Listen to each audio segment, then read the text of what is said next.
Omar, question. In your book, it says that if you sell your lease to another dealer, you have to buy the car first. That means I have to write my current bank check. Nope, that's actually our plan A. That's not our plan A for selling our lease. If you have what most people do who are trying to get their lease equity, if you don't know you could sell a lease, if you didn't know you could sell a lease type of one, this is going to be relevant to you. We've sold leases for the last couple of years. You've always been able to sell them, but the last couple of years, it's been, there's a lot of money made. And when banks saw people making a lot of money selling their leases, $5, $7, $10,000, some of them implemented a third-party restriction, and that they limited who you can sell to. So they started letting. So then what you saw was a lot of people started buying their leases and reselling them. I don't like when you buy your lease and resell it, because you're going to pay taxes on the purchase and you're going to pay fees on the purchase, and then that's coming out of your profit. So I don't teach that. In the book, Omar, continue reading or just read that section over. It's a lot of money involved in that section. When we have a third-party restriction, we're getting bids from a local dealer. We're talking to used car dealers. I have a script in there of what to say. We're selling our car to a local used car dealer. And if there's more money to be made buying and reselling, then you can do that. But oftentimes, because dealers most times don't need to pay the taxes, the dealer payoff is lower usually than the customer payoff, which means you can sell direct to a dealer and put more money in your pocket, but you must get bids. And that's what I teach. So just read that section carefully, Omar. All right, come on in. Could everybody hit the share button who is into sharing? If you're into sharing, if you share great information, if you're into financial literacy, if you believe that people should be able to, have the information to make the best decisions for themselves, then hit that share button. I appreciate all the sharers. I cannot do this. We can't do this mission without the sharers. Thank y'all. All right, let's go. Let's go. I see Instagram. Let's go. Want to trade my car, which I still owe money on, and I want to lease now. That's going to be very common. Many of you are going to find out as you find out you will, unfortunately, many of you were just programmed never to lease. You were programmed that leasing was bad. And when you find out the math and how much that's cost you, the first thing you're going to want to do is get out of your finance and go into a lease. So you need to call your bank. In my book, I call this the equity assessment. This is step 2. After you decide, now you've already done step 1, which is great. Step 1 is deciding, should I buy or lease? Asking yourself the most important question: how many years am I keeping this car? To decide, are we going to go for our long-term purchase where we can avoid the depreciation in the long term, or are we going to go for a short-term lease to avoid the depreciation hit? Once you answer that question, that's step 1. Now we move on to step 2, which is our equity assessment. That's when we have to look at the current car we have, and we have to find out what our position is in it. Are we in a negative position?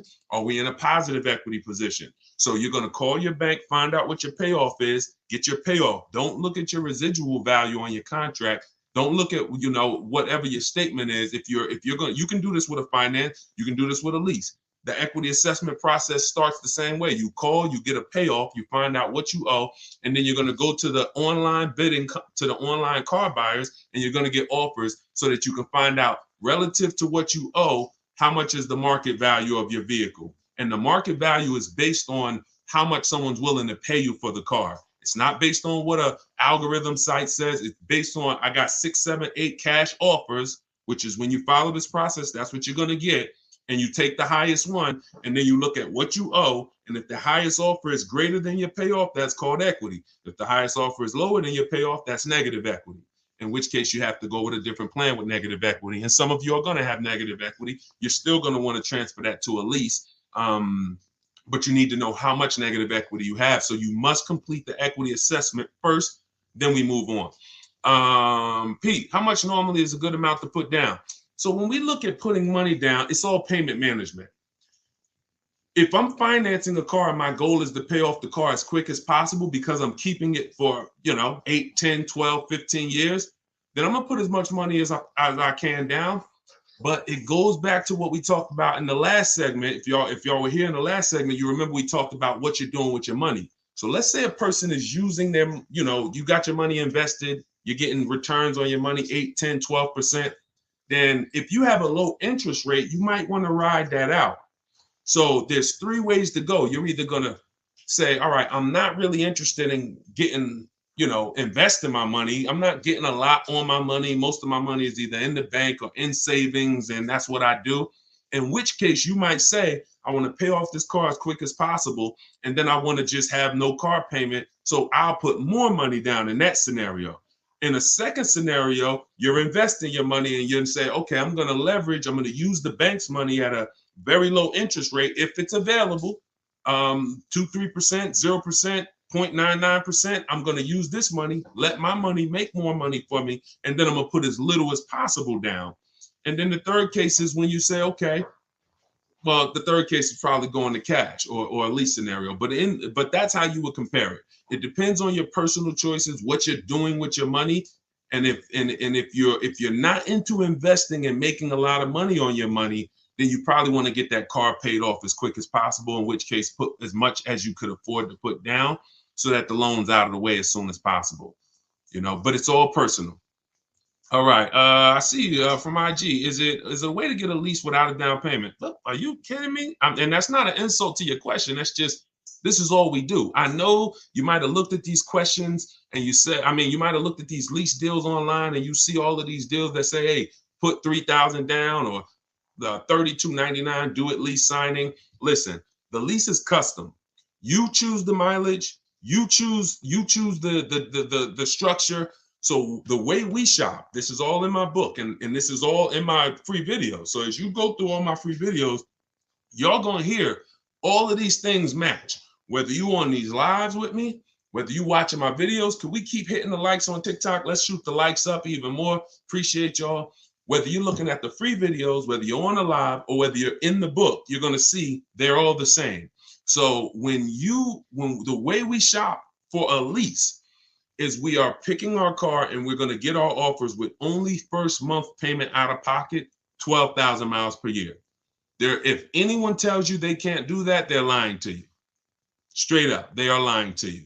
And that's why we never put our faith in one dealer. In my book, I have something called the 25-to-5 strategy, where we're connecting with 25 local dealers online in 20 minutes.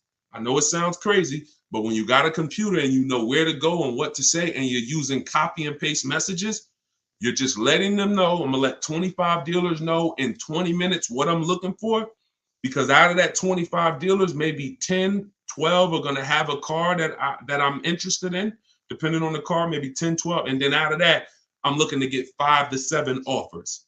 So it's 25-to-5, 25 connections, 5 offers. And until you start doing this, until you start looking at 5 offers, y'all, you're not going to see how overpriced some dealers are. When you start looking at 5 offers, you're going to see how overpriced some dealers are. And because about 80% from what we see, and I've worked with hundreds and hundreds of people around the country, over 1,600 people now in my private group, there is 80% of dealers are going to take a shot at you to the tune of thousands and thousands, but 20% of dealers are going to be the best. They're going to be honest. They're going to make shopping from home easy. They're going to try to beat their competition. And that's the people that we end up purchasing from or leasing from. Is it better to lease or buy when using for a business? It depends on the type of business. The only business that I say it's not better to lease. See, leasing is for people who are not keeping their cars 8 years. Very simple. It's called the 8-year rule. And when you see that what it's about is avoiding the depreciation hit.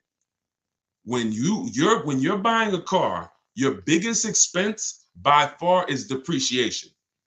If you buy a car today for $30,000, brand new car, what's that car worth in 5 years, y'all? Throw some numbers out there. If you buy a car today, $30,000, brand new car, what's that car going to be worth in 5 years? Throw some numbers out there. Thanks, Ed. I see you, man. Appreciate you. Look, let me see. Let's see what people come in at. Hold on. Hold the question, Dolan. Now I got my man Dolan working in the background so we can see everybody's question.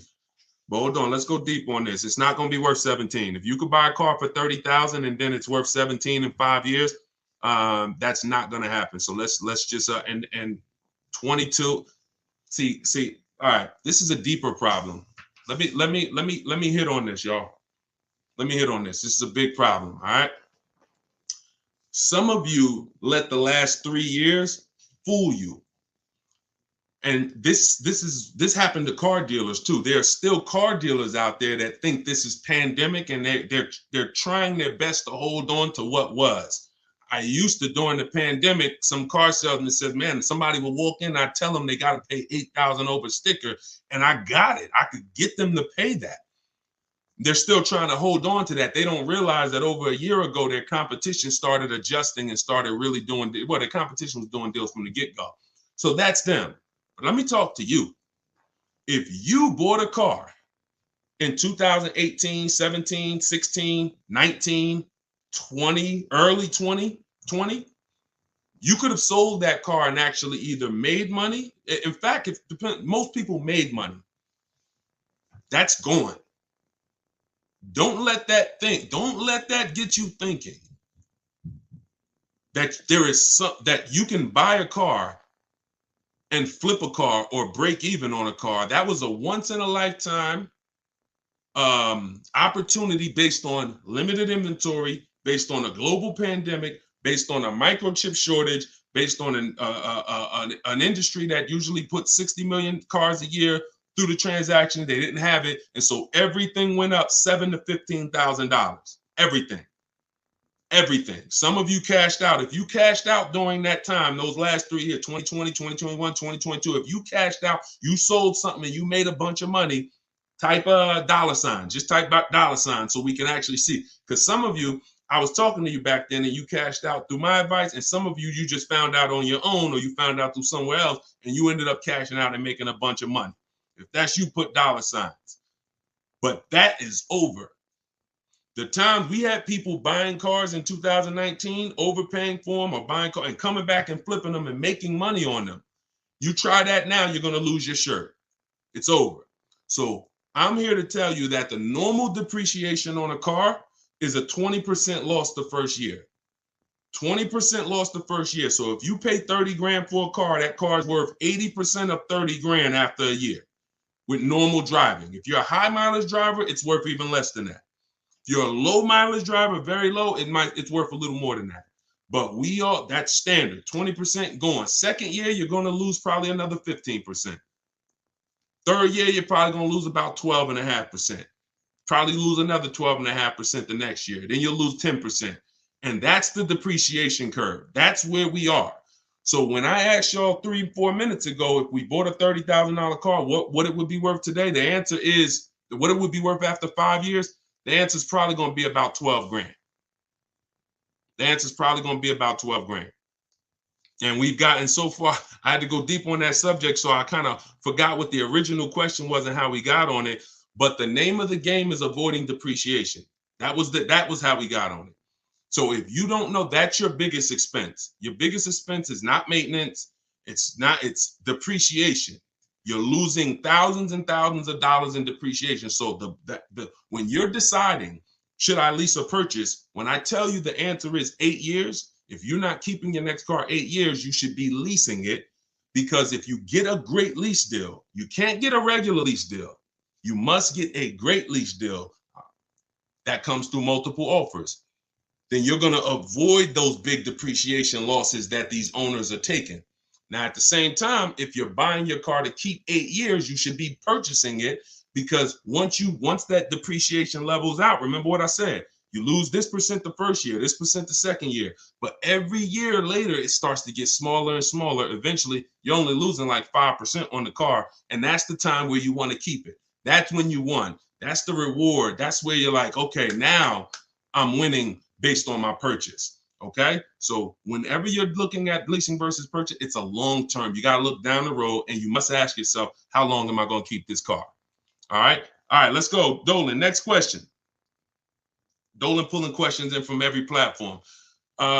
Should lease rates increase depending on yearly mileage allotment? So we always shop with 12,000 miles per year. Find your best deal. Shop multiple offers. The way I just laid out in the beginning of the show, I gave you the structure on how we shop offers. If you missed it, watch the replay. Once you get multiple offers, you get 5 to 7 offers. Pick your best one, and then you adjust the mileage. Because you want to adjust your mileage once you know you're dealing with an honest dealer. Once you know a dealer has won the bid, they're not going to try to put extra. Like if the mileage to go from 12,000 to 15 is $25 a month more. You know, an honest dealer will mark it up $25. You start, you don't have an honest dealer, they'll mark it up $35. They'll mark it up $32. Everything will have a little cushion in there and you don't want that, because cushion is built-in profit that, you know, they're not going to disclose. So once you do that, yeah, you pay for additional mileage, but you don't adjust your mileage until you actually find your deal. And yeah, you pay for mileage because you pay for usage. But then again, when you have a great lease, like I'm gonna show y'all a couple great leases throughout the show, people who are getting, I mean, ridiculous deals right now, and y'all see to add a little more mileage to these leases the payment is still pennies. It's ridiculous. Go ahead, Dolan.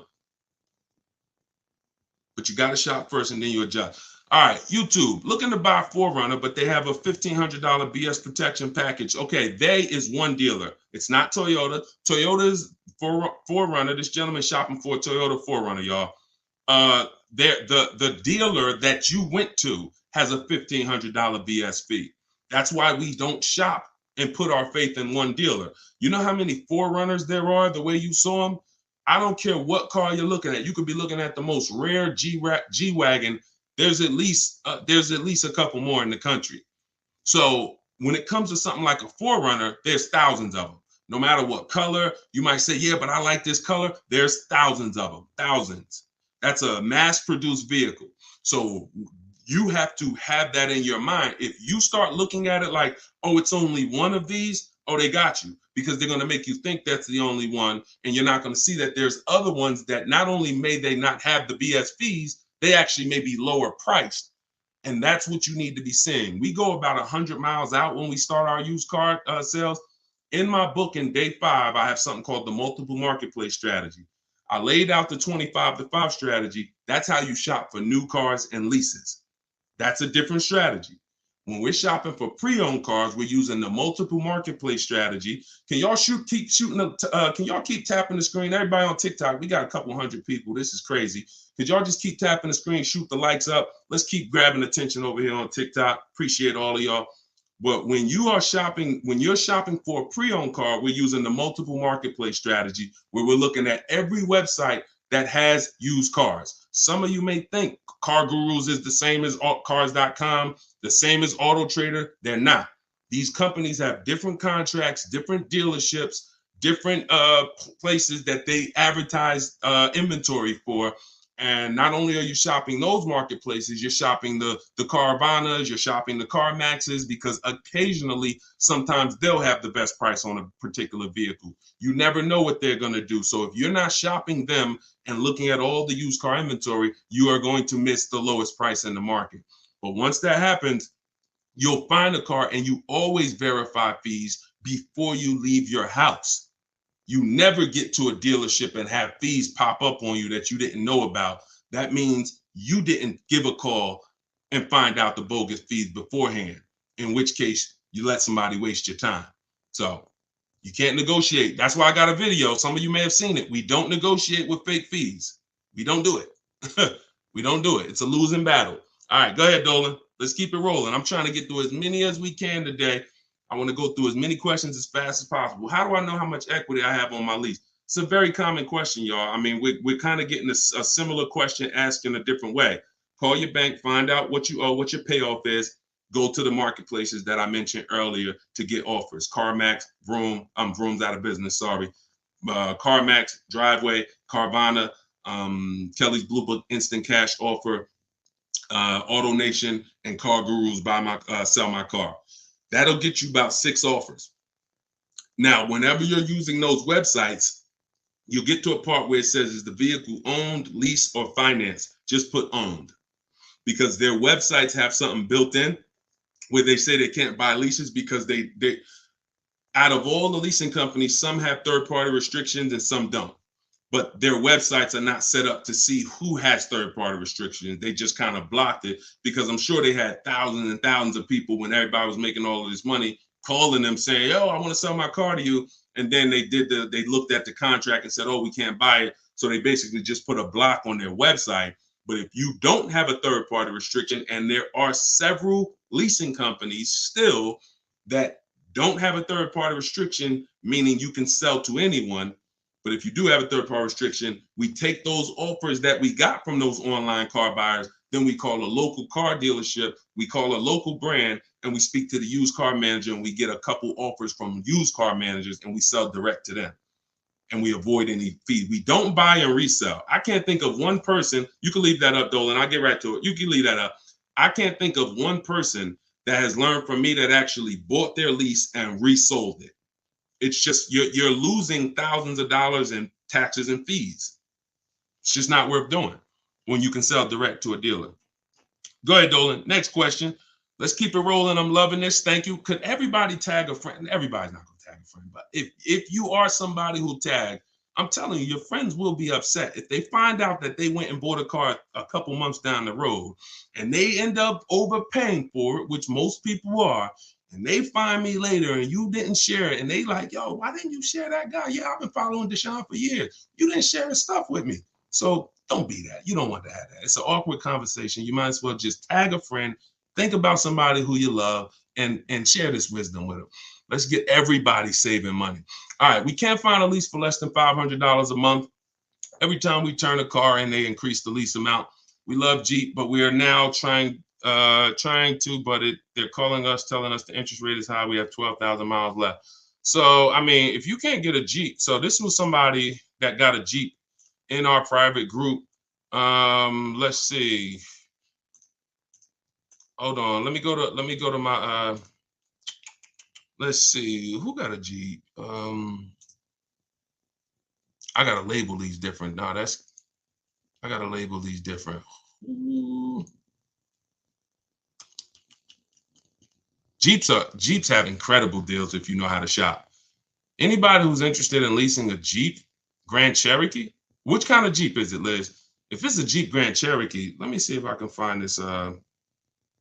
See if I can find this person, because I know that deal was ridiculous. Hold on.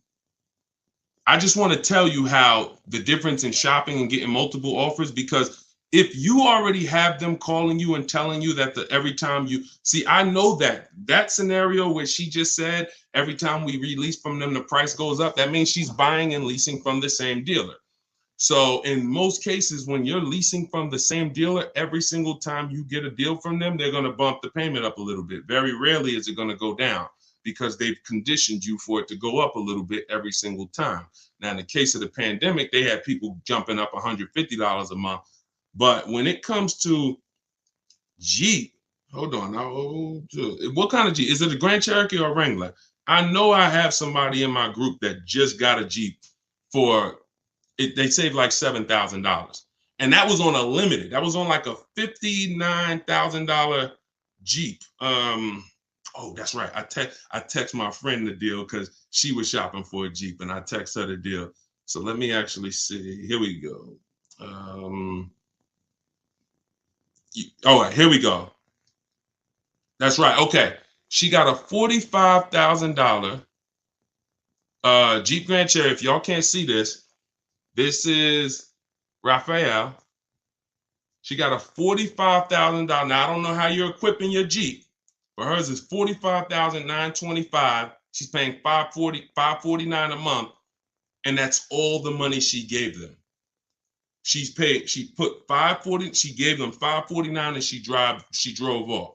So if you are somebody who says, all right, that deal is ridiculous, I'm gonna put down $1,500 more, drop my payment to like probably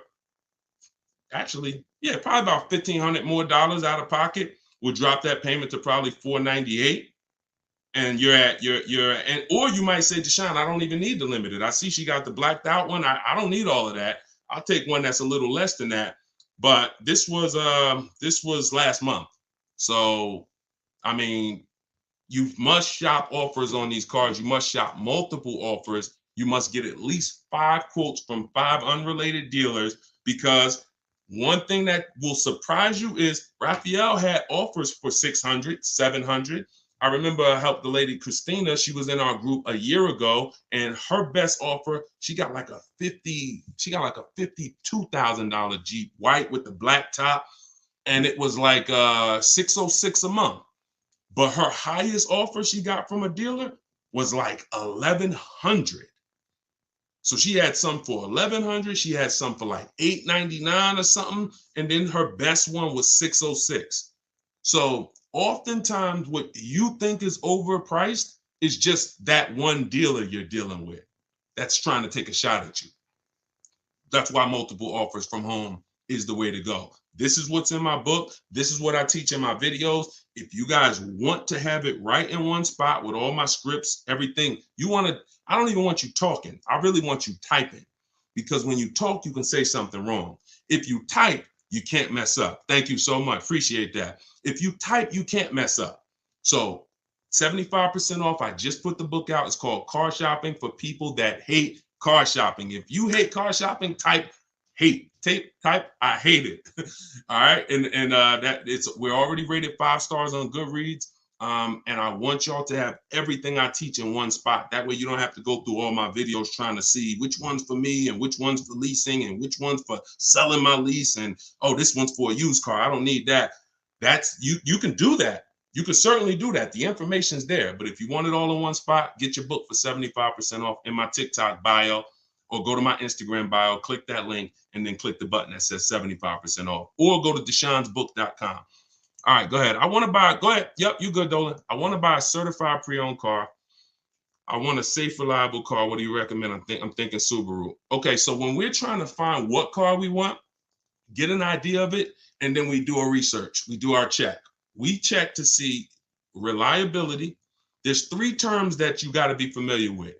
2 are going to apply to you if you're a short-term person, which means you're leasing, you're not keeping your cars 8 years, and 2 are going to be important to you if you're a purchaser, if you're buying a car to keep 8, 9, 10 years. If you're leasing, the 2 important terms are initial quality. Initial quality is, what does the data say about this car its first 90 days? The first 90 days the car was in production. Now, the way we do an initial quality check, this we do right before we go and get offers on a car, because we never get offers on a car until we find out if it's a good car. You don't want to be getting offers and then you get a great deal. Now you decide to check to see if it's a good car and you're like, oh, it has electrical problem. No. So this is one of the last steps we do. We do this in step 4 of my process. It's a 7-step process. Step 4 is shopping, not buying. That's our research. That's our test drives. That's our making sure the car is good. So you type in the name of the car, the year, always put the year, 2024 Subaru Impreza, initial quality. Type that into Google and you look at the first page. If there's any red flags, you'll see it. Skim those first couple articles. It shouldn't take you more than 3 minutes. You'll see, oh, click on this. Reliability score is a 70 out of 100. I might pass on that. Initial quality, rather, is a 7 out of 100. We don't want to see anything that gives us concern. Now, once it passes initial quality, now you type in 2024 Subaru Impreza reliability. So initial quality is your first 3 months of the vehicle's lifespan from the time it's new. Reliability is the first 3 years. So if that car is in the shop every couple months or once a year, or for the same issue, if it's having a misfire in the engine, you'll see it in the reliability ratings. For somebody like you, Tina, you want to look at both the reliability, and then you want to type in 2024, whatever year you're buying, 2021 Subaru Impreza longevity. And you want to do the same thing. You'll see if the transmission's known to go, it'll tell you right up top. These cars are known to last 150 to 200,000 miles, 200,000 to 300,000 miles. These cars, many owners report transmission issues around 80,000 miles. That quick 5-minute check will avoid thousands and thousands of dollars in bills and headaches. Thank you, Blood. Said you looking younger. I appreciate it. So that's how you do. But also, don't think you got to buy it. You can keep that up, Dolan. All right, we're pulling questions from everywhere. Instagram, TikTok. So make sure y'all are typing your questions. We're on 4 platforms. And I got my man Dolan pulling the questions in. Don't think that a certified pre-owned car is better than a non-certified car with a good history. A good history, non-certified, is actually could be better than a car that's certified without the history. See, I'd rather a non-certified car with a great title, which means it's not a salvage title, it's not a rental, it's not a, funny title. Great service records, which means I can see that the previous owner or owners regularly took care of the car. That's the biggest indicator that car was taken care of, is service records. And then a good accident report. I take that over over a certified car. When I pull the Carfax, I don't see many service records. So don't think because you're getting a certified car, if you don't do your due diligence, you could still lose. You want to look for those three things: title, service records, accident history. That's the biggest indicators. It's no guarantees, but those are the indicators. All right, go ahead, Dolan. Next question. Can you explain the worksheet on the multiple marketplace strategy? I signed up for the 5 sites, but confused when there are multiple cars on each site. If I pick high and low on each site, the sheet will have like 50 cars. Correct. I'm looking to actually narrow down. First thing we do. So this is somebody who obviously has my book, and she's asking about this strategy. So look, when we're looking at used cars, we're on every marketplace. So I want you to think about like Amazon.com, Walmart.com. Let's replace the car with a TV. It's no way, if you're looking for a TV and you're trying to get your best deal and pay the lowest price, you're not going to check all the online websites. Now, some people might check only Amazon. Though that's not as good as checking Amazon and checking Walmart.com and checking BestBuy.com. See, I know Best Buy is overpriced most of the time. You get what I'm saying? But that's how I feel about CarMax. But I still got to check them because they're overpriced most of the time, not all the time. And every now and then you see the one that was surprising, they'll have the best offer right there. So that's why I'm always going to check all the marketplaces: CarMax, Driveway, and then we're going to open up your Auto Trader, Cars.com, Car Gurus, at Carfax.com. There's 8 used car marketplaces. So we open them up, and now we put in our criteria. What are we looking for? Now, we don't look to buy. I don't want you buying the first day when you open those marketplaces. Here's the goal when we open the marketplaces. Who remembers what I said about market value? If you were on the last broadcast, or if you heard me talk about it, what are we interested in when it comes to market value? Who remembers? And let me see, we might have a whole fresh crowd on here. We got a couple hundred people. We got like 400 people on here between all the platforms. So I don't want to assume, but let's see if anybody has heard from any of my other broadcasts. When it comes to market value, what are we interested in? All right, we might have a whole fresh crowd. Below market value, y'all. So how do we buy below market value? First thing we need to do is see what is market value. Yep, I see you, Ronald. The first thing we need to do is see what is market value. So your goal when you open up those marketplaces, and this is what I teach you in my book. First things first, we sort all our prices high to low. We create accounts because we want to be alerted of any new inventory. Because once I know what the market value is, I know where the low side of the market is. So you might look and say, we sort all the prices, low to high, low to high, low to high. Now I can see all the low prices are around 22, 23, 20, 22, 23, 24, but then it goes up to 25, 26, 27. That's market value, that middle. And then you got the overmarket, it's always going to be cars that are priced higher, above market value. Now, when we look at the low side, here's what we're able to say. Here's what you have to know. Be prepared for it. The low side of the market is where all the crap is. So you're going to see bad titles. You're going to see accidents. You're going to see frame damage. That's fine because you're looking through all of that and then you're going to find that diamond, and you know what the low side of the market is. Here's what's also very important. You might see a car, you might say, I want a black car or a white or silver. You see a car that has all the boxes I talked about, which we checked, title great, service records great, accidents great. It's the wrong color though. Dang, I don't want blue. That's an indicator. I don't care if it's blue. I'm not going to buy it because it's not my color, but it's showing me where the low side of the market is. That's a deal. If somebody wanted a navy blue car, that's a daggone below market deal. So we have to find out what the market is. Then we find out where the low side of the market is. And then we have on alert so that every car that pops up, it comes to our email immediately. As soon as they list it, boom, we get the email and we know the low side of the market. So when we look at that car and we're like, oh, wait, this is $22,000 and it's my color. All right, you open it. Ah, shoot, 2 accidents. No problem. Now you get another one a couple days later. Oh, shoot. All right, black.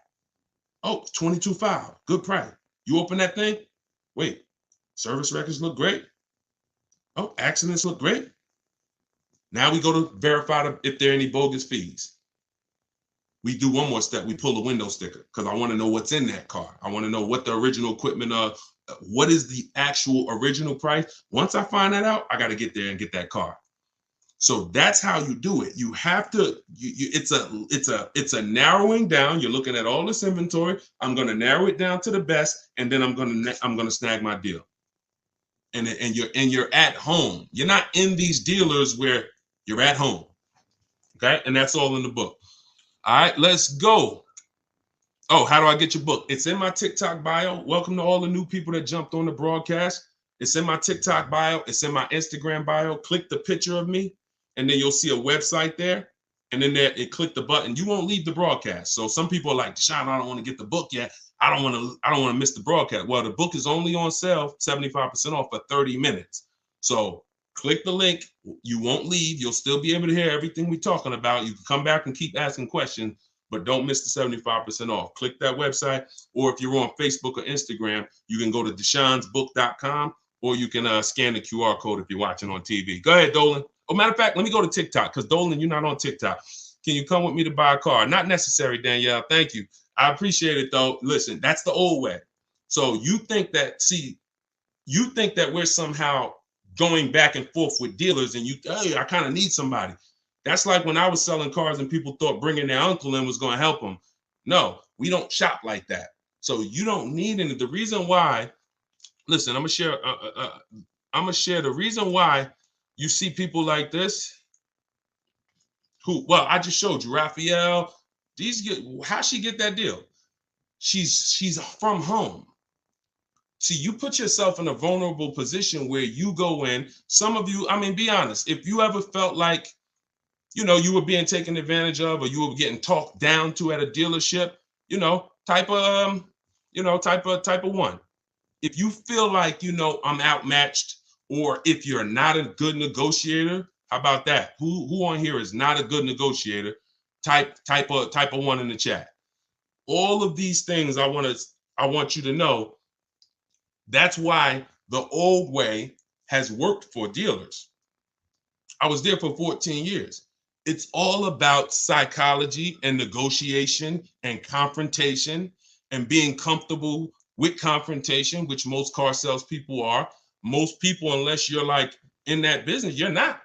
So you want to get it over with as quick as possible. Someone who's fighting for their money doesn't mind being uncomfortable with you for an hour or 2 hours or a couple days or weeks. So you have to now take away that power, put yourself in a different position where you're in control, and that's in your house.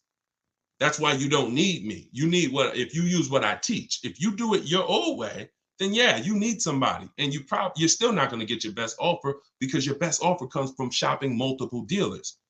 But once you start shopping multiple dealers, you'll see they'll be jumping through hoops, and you'll feel like, dang, I got the power now. That's the name of the game. Go ahead. I'm going to do another one from TikTok because I know Dolan, you're not pulling. We'll get back to IG. We got all questions coming from everywhere. I just don't want to leave TikTok out. Would you recommend buying a car outright, cash, no note? Yeah, we talked about that in the last hour. If you're not invested, if you're not investing your money and the bank's money, if the bank, look, It depends on if you're investing your money. If you're and you're making money on your money, those people don't usually put their cash in cars. They want to keep their money making money. But if you're not really investing, then you probably want to just pay cash, get the transaction out the way.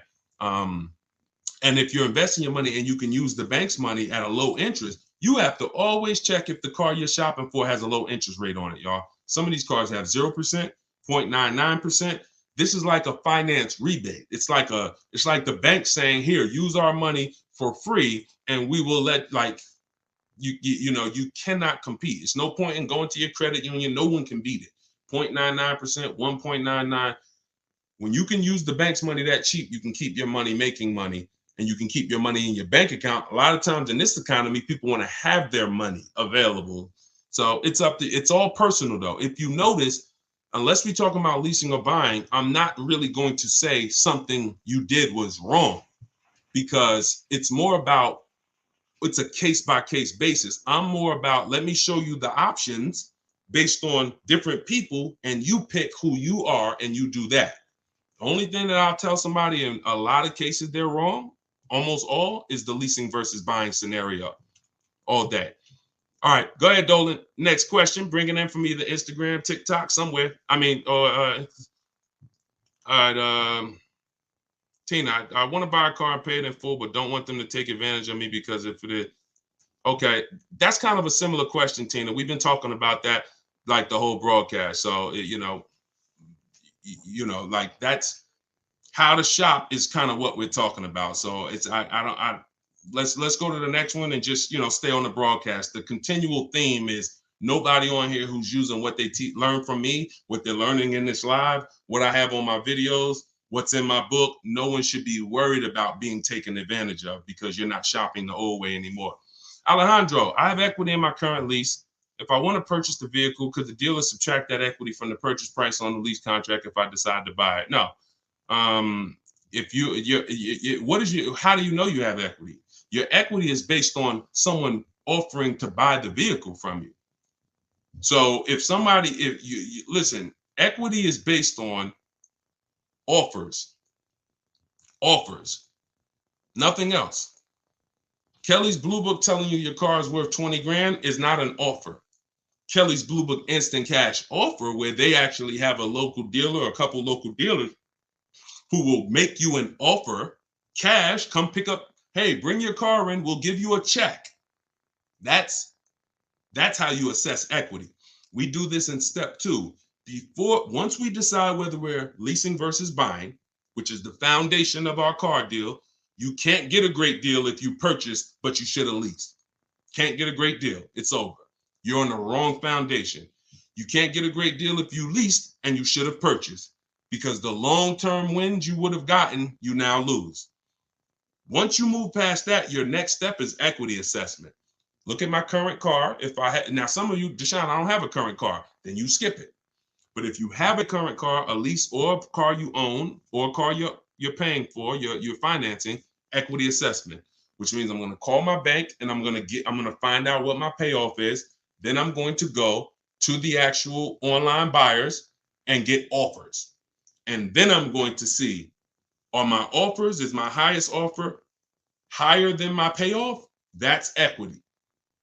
But there's no other way. So if you were to purchase that vehicle, no one can take your equity, because this is what my car would have sold for, but I'm going to buy it for the price they say I could buy it for. So if that's $4,000 less, great. But also be aware, not everyone is willing to pay you that. That was just one buyer who beat everybody else. So that's why I'm not into buying leases, because I'm not into buying your car, because all you're doing when you're buying your lease is buying a used car. That's it. That's all you're doing. All right. Hold on. I'm 20,000 miles over on my lease. Should I get a new lease or purchase my current vehicle? All right. This is very important, y'all. Watch this. I'm about to save. Look, y'all know I get excited about saving you money. If you listen, you're going to be writing me and telling me for years about all the money that you save. This is a big warning. When it comes to purchasing leases that are over mileage. Some of you, in an effort to avoid a $2,500 mileage penalty, that was your fault. Okay, I'm not going to beat you up, but you drove the mileage. You contracted for this mileage, you drove more. That could happen through negligence, or it could happen through a real lifestyle change. I used to work 10 minutes from home. Now I work 40 minutes from home. It happens. And it doesn't matter. We're going to pay for what we use. It's okay, especially if you got a great lease deal. I'll pay for what I use. But here's the math about this. Going over your lease mileage is never a reason to buy your vehicle. Here's why. From the day you lease a vehicle, they tell you your lease, you could buy it. The purchase value, the residual value at the end is, let's say, $18,000. Let's just say that. Most times throughout history, the car wasn't worth that. When you finished with that lease, the car wasn't worth that. Deshone, what do you mean the car wasn't worth that? A comparable used car, similar, same year, similar mileage, you could have found for less. That was throughout history. So we never purchase leases without finding out, is the purchase price that they're even offering me, if I had the right mileage, we ain't talking about going over yet. If I had the right mileage, was that a good price? Many times it was not. Now, when you go over the mileage by 20,000 miles, does the purchase price change? Do they give you a new purchase price because you went 20,000 miles over? Do they say, hey, you know what? It was 18, but because you put all those miles on it, it ain't worth 18 no more. You don't care. We'll give it to you for 15. They don't do that, which means you are actually overpaying, because you're paying the same price that they said you should. If your car had 36,000 miles, you could buy it for 18. Your car got 56,000 miles and you're about to go pay 18. That's why going over mileage is never a reason to buy your lease. It's even more reason not to. It makes the car even more not worth what that buyout price is. So the best thing for you to do is to assess the penalty. First thing to do is see, you're going to compare three things. Can I sell this car? Using the equity assessment, we talked about that. Either watch the replay, get my book at 75% off in my Instagram bio, go to step 2, which is the equity assessment, get my book in the TikTok bio, click the link and get it for 75% off. It's normally $97. You could be reading it in a matter of minutes. And then what you do is you go to day 2 and you do the equity assessment and you see, all right, how much could I sell this for? If I'm going to lose, now I got to see what's the smallest loss I could take. Now, you might be able to sell it to a buyer. Let's say CarMax wants to buy it, they win the bid, and you might only have to come up with $1,000. I'm just making a number up. Sell it to them, pay the difference. It's better than a mileage penalty. It's better than the penalty you're going to hit. Now, second scenario is you actually see, if I was to replace the car now, what's the mileage penalty and the payment penalty? Because what most people don't understand is you have payments remaining. And some of them, so it's so many lies that's been told. I feel bad for y'all, because you don't know from which angle is what. Because somebody you might say, oh, well, I went in with, I had 3 payments left. I had 6 payments left and the dealership took care of them. No, they didn't. No, they didn't. In 99% of the cases, those 6 payments you had got rolled over to the next car deal. So those payments didn't disappear. So what you're going to do is you're going to compare. If I sell the car to the highest bidder, what's my penalty? Or maybe I went over on my Jeep mileage. This was back when the market was real high. I was over about 6,000 miles and I still sold my Jeep for $8,900. Again, everything in the world, every car in the United States was worth $7 to 15 grand more. So just because you're over miles don't mean you can't sell that car and close the gap. Second thing you want to compare is, if I get out now, what would the mileage and payment penalty be? Third thing is, if I just drive and go to the end, what would the mileage penalty be without the payments? Because if you got 3 payments left of $500, you got your mileage penalty and you got $500 in pay, $1,500 in payments to account for. So this all is structured. Very important. This is why some people say, Deshone, like, man, I had a girl say, listen, you make things complex. This is a girl that y'all remember, I don't know, some people's on here. She gave a horrible advice about leasing, and we featured her on the show. I don't know if she ended up seeing the video or not, but she wasn't too happy. Naturally, I wasn't attacking her personally. I was just attacking what she was saying about leasing. Her video was incorrect. And she said, you know, you make things a little complex. She's a car saleswoman. She's in the business. And I said, listen, you've been taught, young lady, that this thing is supposed to be this simple. Why do you think people out here and they hate it? It's simple, but you're losing money. See, if you just take it a little more serious, I don't need you to treat it like a house purchase, but it's the second most expensive purchase behind a house. Let's treat it like that, and you'll save the money. But if you're not willing to treat this, every time you purchase a car, you should be treating it like a small house. I'm gonna take this finances seriously. I'm gonna have me a strategy. I want to make sure I keep the most money possible. And when it comes to leasing, you must structure your lease right, or you're not going to enjoy leasing, and you're going to have these penalties that you shouldn't have had unless you had a lifestyle change. All right, go ahead, Dolan. Let's keep the questions rolling. I had a few on TikTok, and what you're going to find is somebody's going to ask the same question you have. So even if I don't ask you, literally some of you are going to be like, oh, that's the same question I had. All right, so is it true if you end your lease early by having the dealer buy out your car because they need inventory, you always lose? No, if somebody buys your car, that's a clean transaction. Just make sure that you know what you're going to walk with. No, you could sell your car a year into the lease. If you do your equity assessment and you see, man, I could get out or I could break even, clean transaction. There's no losing in that. Unless you put a bunch of money down, which is why we tip. If you put $4, $5, $6 grand down on your lease because you wanted to lower that payment to a comfortable zone, then you don't really want to end that lease early. All right.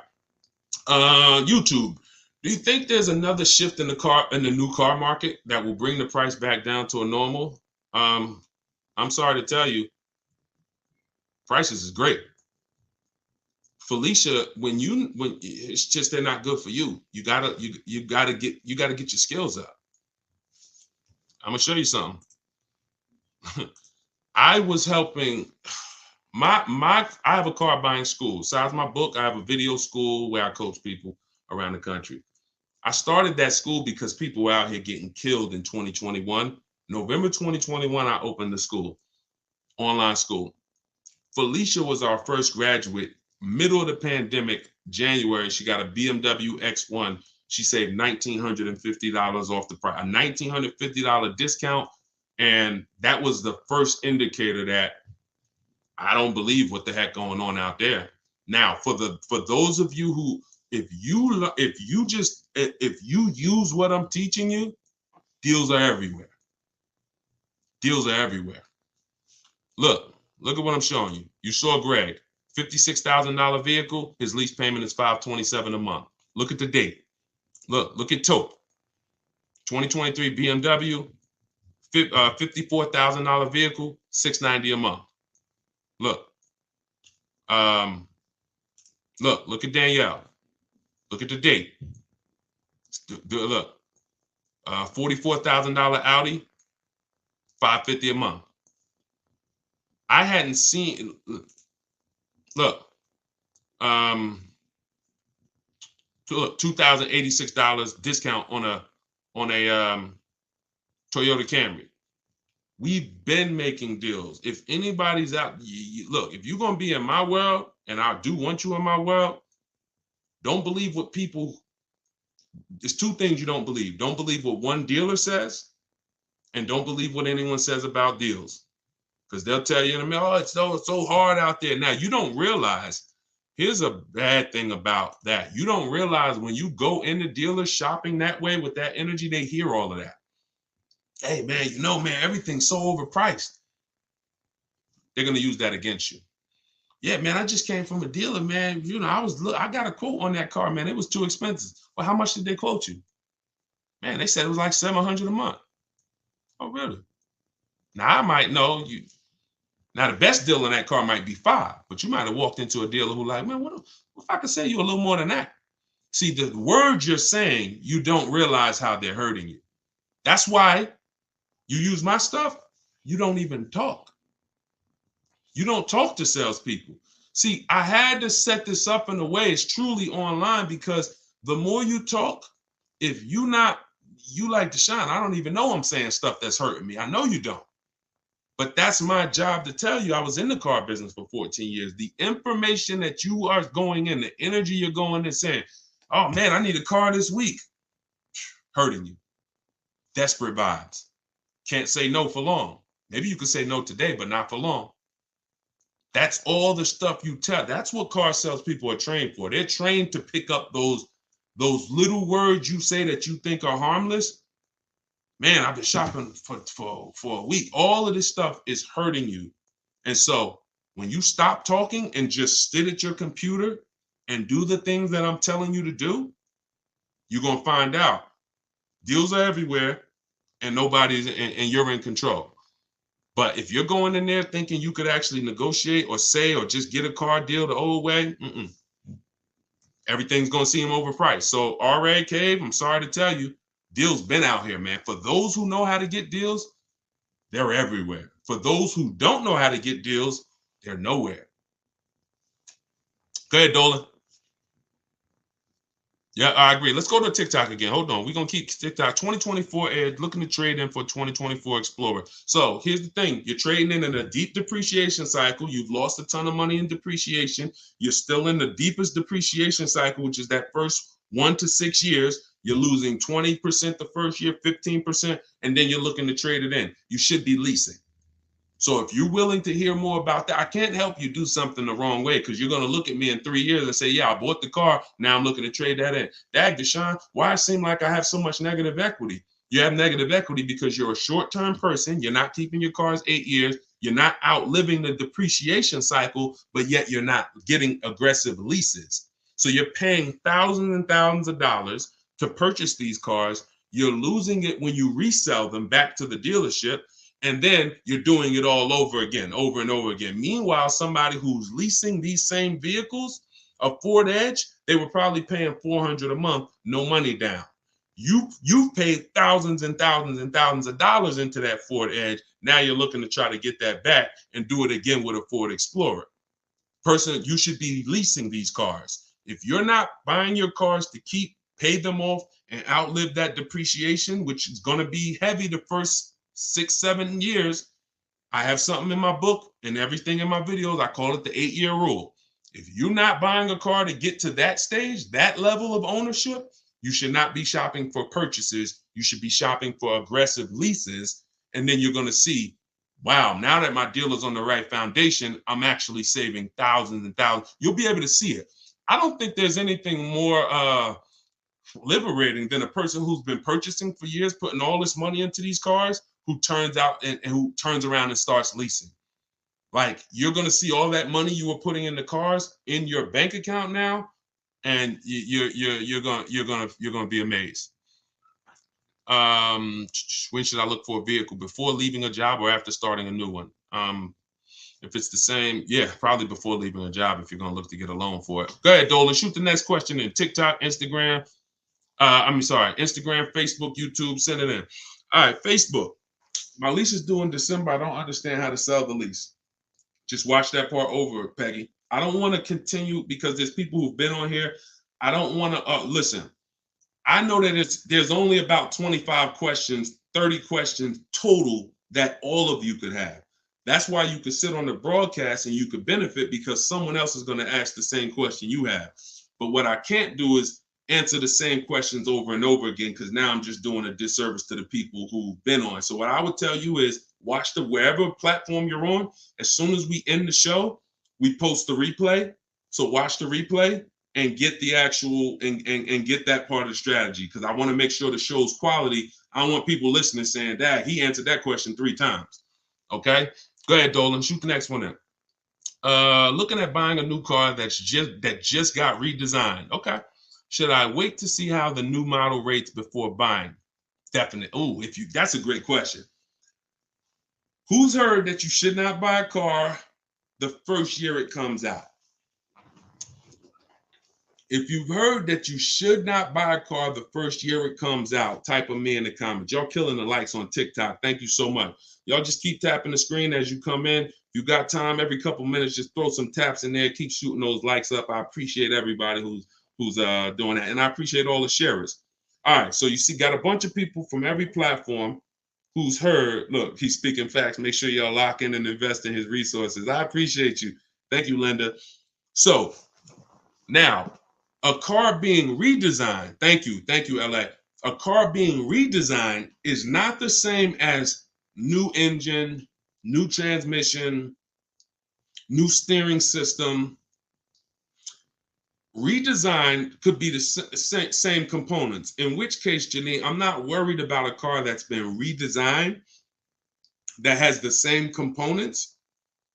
But if it has new technology, new things they're experimenting with, certainly you might want to give it a year before you actually you don't want to be the guinea pig. You don't want to be the guinea pig because you're rolling the dice. Could be great, could be horrible. Okay, great question. Go ahead. Next question, Dolan. Welcome to all the new people. If y'all don't know, this is Car Shopping Secrets. This is what I'm thinking about calling this show, because it's really, the things I teach aren't secrets, but they're not well known. And I would say I probably only know half of them because of being inside the car business. So I guess those would be secrets. And then the other half are just really learning finance and learning numbers and learning, the numbers. So those are not necessarily secrets. But yeah, I'm doing this live show, and I will always, for the time period, we're promoting my new book. So my new book is a digital book. It's called Car Shopping for People That Hate Car Shopping. So if you're like, Deshone, that's me, then this book is for you. 7 steps. It's called 7 Steps to Saving Time, Money, and Avoiding Dealerships. It's a digital book because I'm going to update it every time I need to. For instance, y'all used to hear, some of you may know in my videos, one of the people who used to bid on our cars was Vroom. One of the people who used to be a marketplace we would shop with is Vroom. Vroom went out of business a few months ago. I had to have with a digital book. All I did, we went in, me and my team, we snatched Vroom out, boom. Everybody who had the book didn't have to go there and say, "Dag, Deshone, you sending us the Vroom," and they're out of business. We updated it, the file got updated, and we're able to keep it fresh. That's why the digital book is the way to go. So, but I'm doing 75% off as part of our official launch. And so it's normally $97. You can go to my TikTok bio and click that website. You won't leave the broadcast. You won't leave the show. Same thing on Instagram. My Instagram bio, you won't leave the show. Get your book. If you're on Facebook or YouTube, you can go to deshonesbook.com, or you can scan the QR code and get your 75% off. But you'll see there's a timer. Once that 30 minutes is over, book goes back to $97. Go ahead, Dolan. Shoot the next one in. All right. This is IG, Instagram. Should you buy extended coverage on a used car? Great question. So if the car has, listen, Diva asks, should you purchase an extended warranty when you buy a used car? Now this goes for a new car too. Even though you have a warranty when you buy a new car, some people like to extend it if they're going to keep it. If you're going to keep it not 7. If you're going to keep it 8 to 10 years, some people tend to buy a warranty even longer than the factory. It depends on how expensive the car is to maintain. When something breaks. When something breaks, how expensive is it to fix? And how likely is it that something is going to break? So if you use that test I told you all about earlier in the show, where we go to Google and we do our quality check on the car, one of the steps we do to make sure to decide if we're going to get an extended warranty is we type in the year, the make, the model, repair cost. That's also in the book. We do this in day 6 because this is in the paperwork and protection step.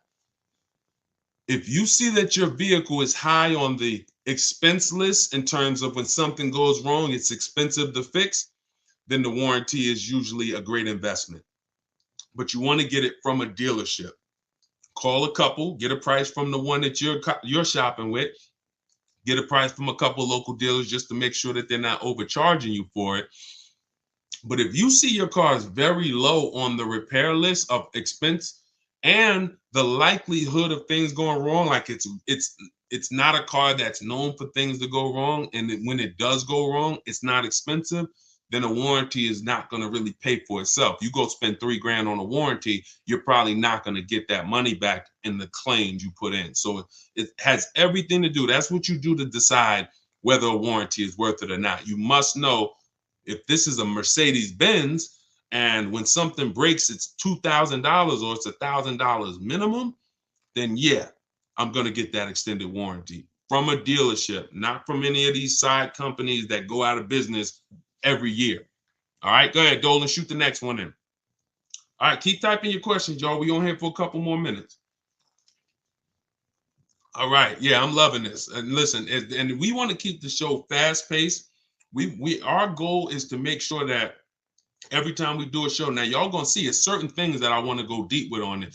I'm gonna do something soon called where I show y'all like this it's a couple subjects that y'all see when we do a show.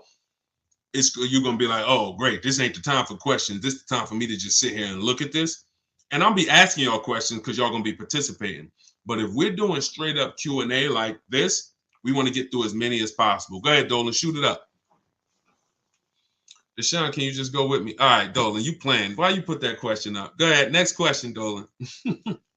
Crystal, you didn't see somebody ask that same question. And what I said was, when you learn to shop from home, you don't need anyone with you. That's like saying, Deshone, can you come to my house and teach me to shop from home? We shop from home. And we don't spend more than 30 minutes in a car dealership. This stuff sounds, if you just jumped on the broadcast and you don't know me, you haven't used my stuff before, it sounds crazy. Deshone, how are you getting your best offer? But we have thousands of people doing it. They're using my system for shopping on home. The things I'm talking about in this live, the things I talk about in my social media videos, they took it and they're using it. The things that's in my book, they're using it. They're not deviating from it because it's an oil and water. My system and the way I'm teaching y'all to shop is nothing like the old way you've been shopping. It is oil and water. You can't mix them. You're either going to do it my way and try it and then say, Deshone, I love your way. I'm never doing it any other way. Or you're going to do it that old way and try to mix little things from my system, which is still the old way. So when I say follow it to the T, you're going to win following it to the T. And in which case you don't need anyone with you because you're at home and you're making your deals before you ever leave your house, whether you're leasing, purchasing, getting a new car, used car, that deal is made before you ever leave. If you're going to see a used car, you're not going there hoping to get money off. Now we do ask for a couple hundred off when we're there, but we don't leave our house unless we know it's already the lowest deal in the market. So even if they say no after I test drive that used car, he might say, listen, I'm gonna be honest with you. And when you got the lowest deal in the market, you got honest people. So you get out there and you're like, hey, listen, I love the car. I just test drove it. I'm ready to make a deal. Take off another $750. And again, you don't get obnoxious because when you know the market, see, when you don't know the market, you insult the lowest price people. And you don't know because you think there's always more. No, it doesn't matter if he's the lowest in the market. There's more. And listen, and you end up walking away from the best deal in the market. But when you know the market, like you're going to know using what we talked about, you get out there, you say, listen, it's another $750. I'll take it right now. Listen, I'm going to be honest with you. I got that car priced to sell. It's the lowest in the market. And you're going to say, yeah, I know. Let's go. And sometimes they'll say, listen, just because you came out so quick. And a lot of times they'll say, look, I just posted it too. See, because remember what I told y'all earlier about the alerts we get. So a lot of times we're one of the first ones seeing the car and it hasn't had a chance to have a lot of people see it yet. But you get out there, you ask for another $750. Maybe they split it with you, you win. If they don't, if they're like, man, listen, it's the lowest price in the market. I know it is. You don't know. Dealers use a tool called V-Auto, so they know when their used car is the lowest price in the market. So, and if they say, look, I don't have any more money to give you, no problem. Let's go. You got a deal. It is the lowest price in the market. I just wanted to ask, either way we win. But that's the only time we're talking about numbers is on a used car. And before we ever get there, we already know it's a deal. You get what I'm saying? Go ahead, Dolan, shoot it up. All right. This is Facebook. I'm on my third Land Rover lease, and it's ending August at the 39th of the month. I'm guessing you meant 29th. I purchased your book and briefly read it and learned I could sell it to CarMax, being the most equity back. Okay, perfect. Following the steps. I have 12,000 miles per year. Thank you for purchasing the book, by the way, Crystal. I love it. I have 12,000 miles per year, and I'm currently at 28,000. Great. I will call Chase Land Rover. Chase doesn't have a third-party restriction unless they changed it. Don't quote me, but Mazda's leases are done through Chase, and I've helped so many people sell. My mother. My mother had a Mazda lease. My wife's best friend. So if Chase still doesn't have a third-party restriction, then you can literally just cash out. You don't have to take third-party restriction part of the book that I say. Go ahead. I'm gonna keep reading. To see if I have end of the lease clause. But if I don't, how do I sell to CarMax without being dishonest about owning it? That's fine. You won't. All you do is call them and set the appointment. They're gonna do all the details. They don't expect people to know what you know. They don't expect people to know the difference between a third-party restriction and a lease that doesn't have one. So they're working with, unfortunately, they're working with unaware buyers. So most of the time they don't want to waste their time. But when you set your appointment up with CarMax and you tell them there's no third-party restriction, you'll be fine. Now, what you're going to have to do is, if you want to replace it, Crystal, you're going to move into the next step of the book, which is shopping for your lease, because you're now going to time your transactions. You're not going to just go sell a CarMax unless you have a backup car. You don't need a car right away. Some of you like Deshone, I need to sell my old car and I need the new car the same day, or that's fine. I teach you in the book how to time the transaction, because the thing about these buyers, CarMax, they'll be there for you, Crystal, 30 days from now. So when you go shop for your lease and shop your market and get your best lease, CarMax will be right there waiting for you, still waiting to pay the check, still waiting to cut you that check. And you just go there, pick up your check. I've been there twice. Once for myself, I sold my Jeep to CarMax. They won the bid. And then I sold my mother's lease to CarMax and went down there again with her and my father. And but CarMax doesn't always win the bid. Sometimes it's Carvana, sometimes it's AutoNation, but it's easy, Crystal. Just keep following the steps in the book, and there's nothing else to think about. Just you're gonna see it's super simple. Sometimes people are like, yo, this seems am I gonna mess something up? This looks like I'm about to make $3,000. And they like, no, you just go there and they're like, okay, they do the paperwork, they write up the purchase order, they bring you a check, here you go, thank you so much. It's a beautiful thing. Thank you, Krista. I appreciate you too. Let's go. Man. Let's go. Okay, look. All right, we got a lot of people who got the book on here. Thank you guys so much. Bought the book last week, shop Saturday, sent initial emails yesterday, and receiving several quotes today. Come on. I'm loving it. Everybody up. Look, y'all, you hear what the people are saying, and if this is the way it's going to be going, I'm loving this. That was a surprise. It's good to see people who have the book using it and winning with it. So definitely, if you haven't got the book and you're like, yo, what book are they talking about? It's my new digital book, Car Shopping for People That Hate Car Shopping, 7 Steps to Saving Time, Money, and Avoiding Dealerships. You can get it in my TikTok bio or my Instagram bio for 75% off for the next 30 minutes. Click the link, click that website, and then click the button that says my new book, 75% off. But you got to get there before the timer runs out, or once the timer runs out, it's $97, which is still great. If you're on Facebook or Instagram, go to deshonesbook.com or scan the QR code if you're like watching on a television. All right, go ahead. We got a couple more and then we'll wrap. Go ahead, Dolan. If I get a RAV4 at MSRP with no add-ons, is that so? I'm gonna cut you off right there. This is YouTube. Question from YouTube. You don't dictate what a good deal is. See, that's where we lose. See, if someone tries to dictate, all right, let me show you right here. Let me show you Kimberly. You don't know what the bottom is on a vehicle. When you are shopping for a new car or a lease, if you set out to buy, you're not used. Y'all know we jumping from subject to subject depending on the question. We're talking about new cars and leases. When you go out there, you have no idea what the bottom price is.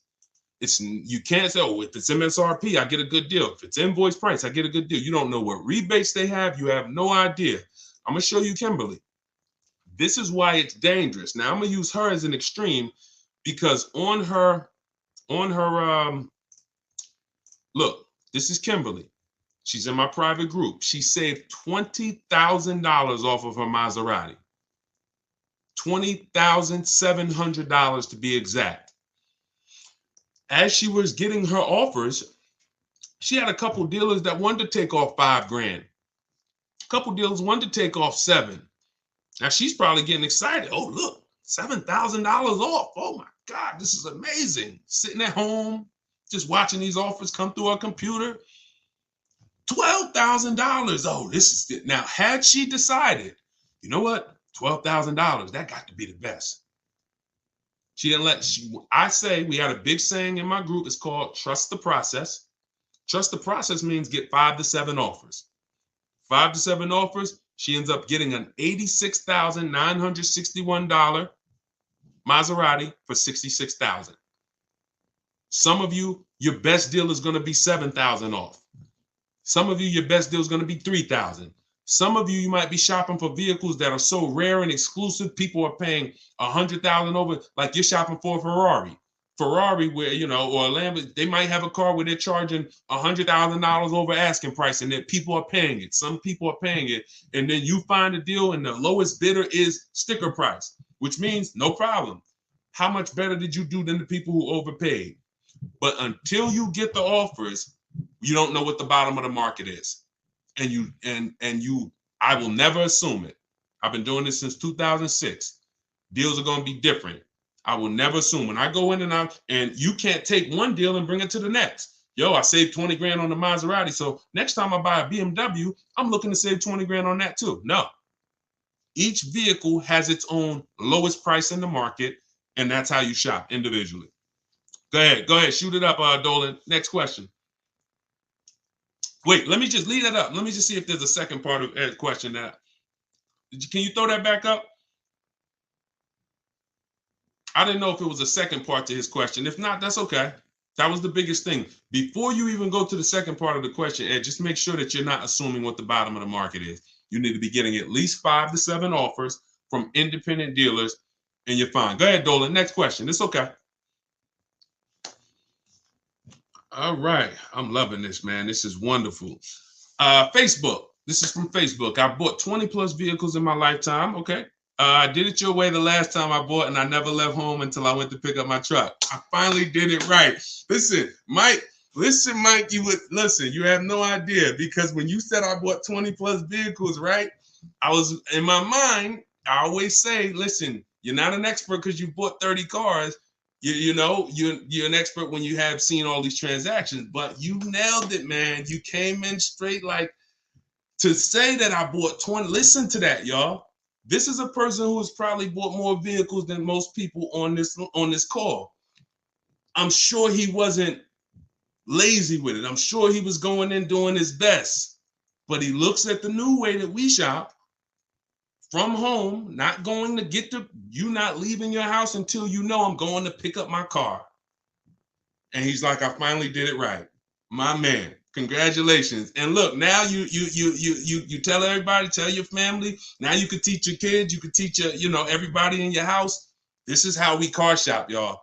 So the beautiful thing is, when you got teenagers and you got young children, y'all, that never bought their car, if you teach them how this is how you buy your first car, they are never tainted with the bad advice and the old 20, 30, 40-year advice, the way people are shopping. So thank you, Mike. I appreciate it. That was a good one, Dolan. Go ahead, next one. Let's do a couple more, then we'll wrap. I'm having a good time.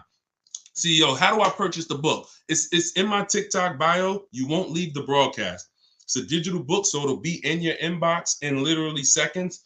Go to my TikTok bio, click the link, or go to my Instagram bio, click that website. You won't leave the and just click the button that says 75% off, new book, and get your book. You'll have it immediately. If you're on Facebook or if you're on YouTube, go to deshonesbook.com and or scan the QR code. This is another question from Facebook, and then we'll go back to TikTok. What do you think about the 24-10 rule in regards to your strategy? I don't. I think that's a rule about affordability, if I'm not mistaken. But I don't. It's not something that I use. When I use in my book, I have something called the perfect budget calculator. Now, there's things that I've actually invented. Excuse me, I'm drinking a lot of water. When you look at affordability is based on, in my book, knowing what you can pay comfortably and buying below your budget. There's two reasons that I've seen people lose cars. And sometimes you can combine these reasons. And if you can avoid these two things, you pretty much never have a shot at losing a car besides a hardship. I can't say a hardship is a reason people lose a car, because it's a real hardship. It can't be avoided. You lost your job, someone passes away, God forbid. That's unforeseen. We can't control that. The two things that we can control is two reasons I see people lose their cars. They go over their budget. So you went in to spend $400 a month, you leave at $500 a month. Now you're uncomfortable financially. You knew your max budget was $400. And look, if you've done this, not if you've lost a car, if you've done this, if you've gone over your budget, just type I ain't gonna ask you to type, just you know who you are. And I understand this happens. We never want it to happen again. We should not be going over our budget. Not only should we not be going over, the way I teach you to shop, we shop below our budget. Second reason is you didn't get a quality car. You got a bad car. So you could have a car below your budget, Deshone, comfortable monthly payment, everything's good. Oh, it's a bad car, it's breaking down. Oh, yo, this car is affordable, it's comfortable. Oh, shoot, it's a lemon. So those two reasons, even when it comes to luxury cars, some people could afford the payment and now things start to break on it and they can't afford the maintenance. So when it comes to, now you combine those two, that's the repo recipe. Like literally, I'm over budget in my car and then the car starts to break down. So now I end up with a car that's in the shop. I can't even drive it, but I still got a payment to make on it. And now the shop just told me, oh, I need $2,000 to fix it. So the way I teach you to shop is to always purchase below your budget and then using my strategies to find a quality car. If you get a quality car below your budget, that's what I teach. I don't know about the 24-10 rule. If it's working for people, God bless them, but I'm not that familiar with it. Go ahead.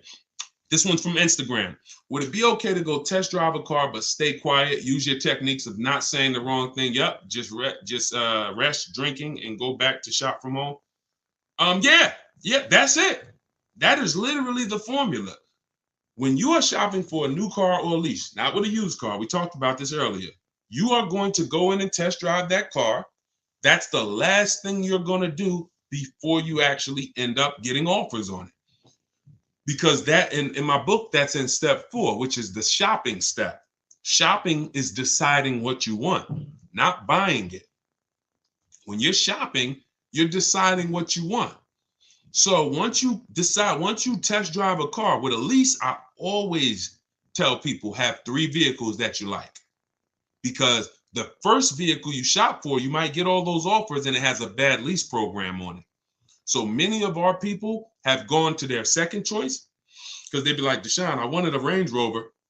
Range Rover lease was stupid. So I went and I got me a Lexus truck. Or I went and I got me the Mercedes that had a better lease program. That's fine. You can't control a lease program. So what you're going to see when you're shopping for a lease is a dealer could be discounting the car for you by thousands. If the lease program's bad, it's still going to be over 1.5%. But yeah, when it comes to it, that's what you do. We are test driving. Hey, I'm here to test drive. I'll teach you in the book how to call, set it up. Hey, I'm here for my test drive. You're there for 20 minutes. All right, listen, I enjoyed it. Thank you so much. If I decide this is the car for me, I'll certainly give you a call. No, hey, listen, can I just tell you about the offers? No, thank you. I'm good. You have to be adamant on that. And you'll know now, if you sit down and you start talking numbers, you know, man, I ain't following the Deshone system. At least now you'll know. I don't want you to do it. I want you to be like, force yourself. Nah, man, listen.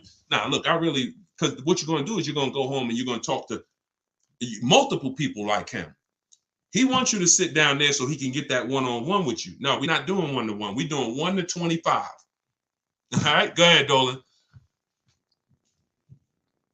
Test driving, not rest drinking. Oh, no problem. I figured that's what you meant. I knew you. He said I meant test driving, not rest drinking. Listen, I know. And this is, if you ever have an issue getting your book at the end, it's only because that happens. We type fast. We switch a couple. That's why whenever you purchase the book, you'll see there's a support email. If that book is not in your inbox in literally less than 10 minutes, then it's usually an issue with the way you type the email. Just email the support, and we'll make sure that you get the book direct to you. But yeah, no problem. I'm with you. All right, peace and blessings. I'm pre-approved for a vehicle. Should I tell the dealership up front or no? Yeah, Gina, you know what? I like it. I know people will say, yo, don't tell the dealership. And here's what you're going to do. You're going to let the dealership see if they can beat your rate. But you got to, whatever dealership you ended up buying from, when you find that car that has the best price, you go lock it up. And then you say, listen, I got my own financing. Here's my offer. But if you guys could beat it, then I'll give you the loan.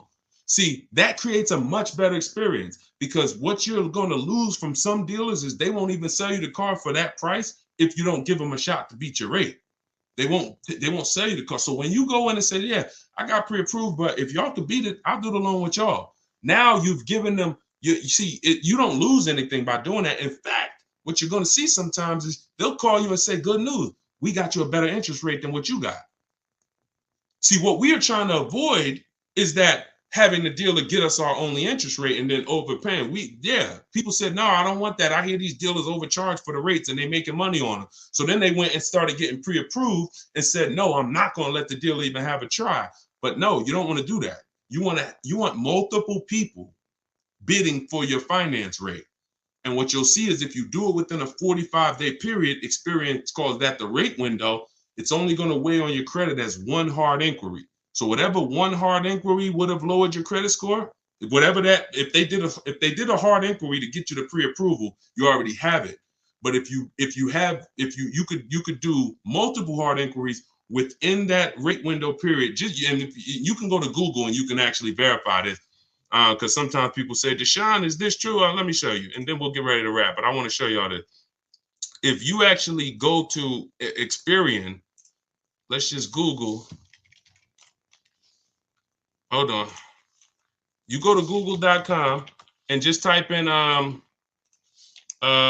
rate window, rate shopping,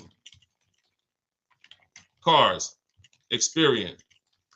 And you'll see Experian has an article called What is Rate Shopping? And it says it right on here. And it gives you a window of time where you can shop and have multiple people. So it says the FICO score. Now the FICO score window is 14 to 40 days. So just read it and just know this is on the credit bureau site. This is on the credit bureau site. So do it right, but let these people bid for your business, because you never know if they can get you a point or half a point or 2 points better on the interest rate, they'll save you tons of money. All right. Okay.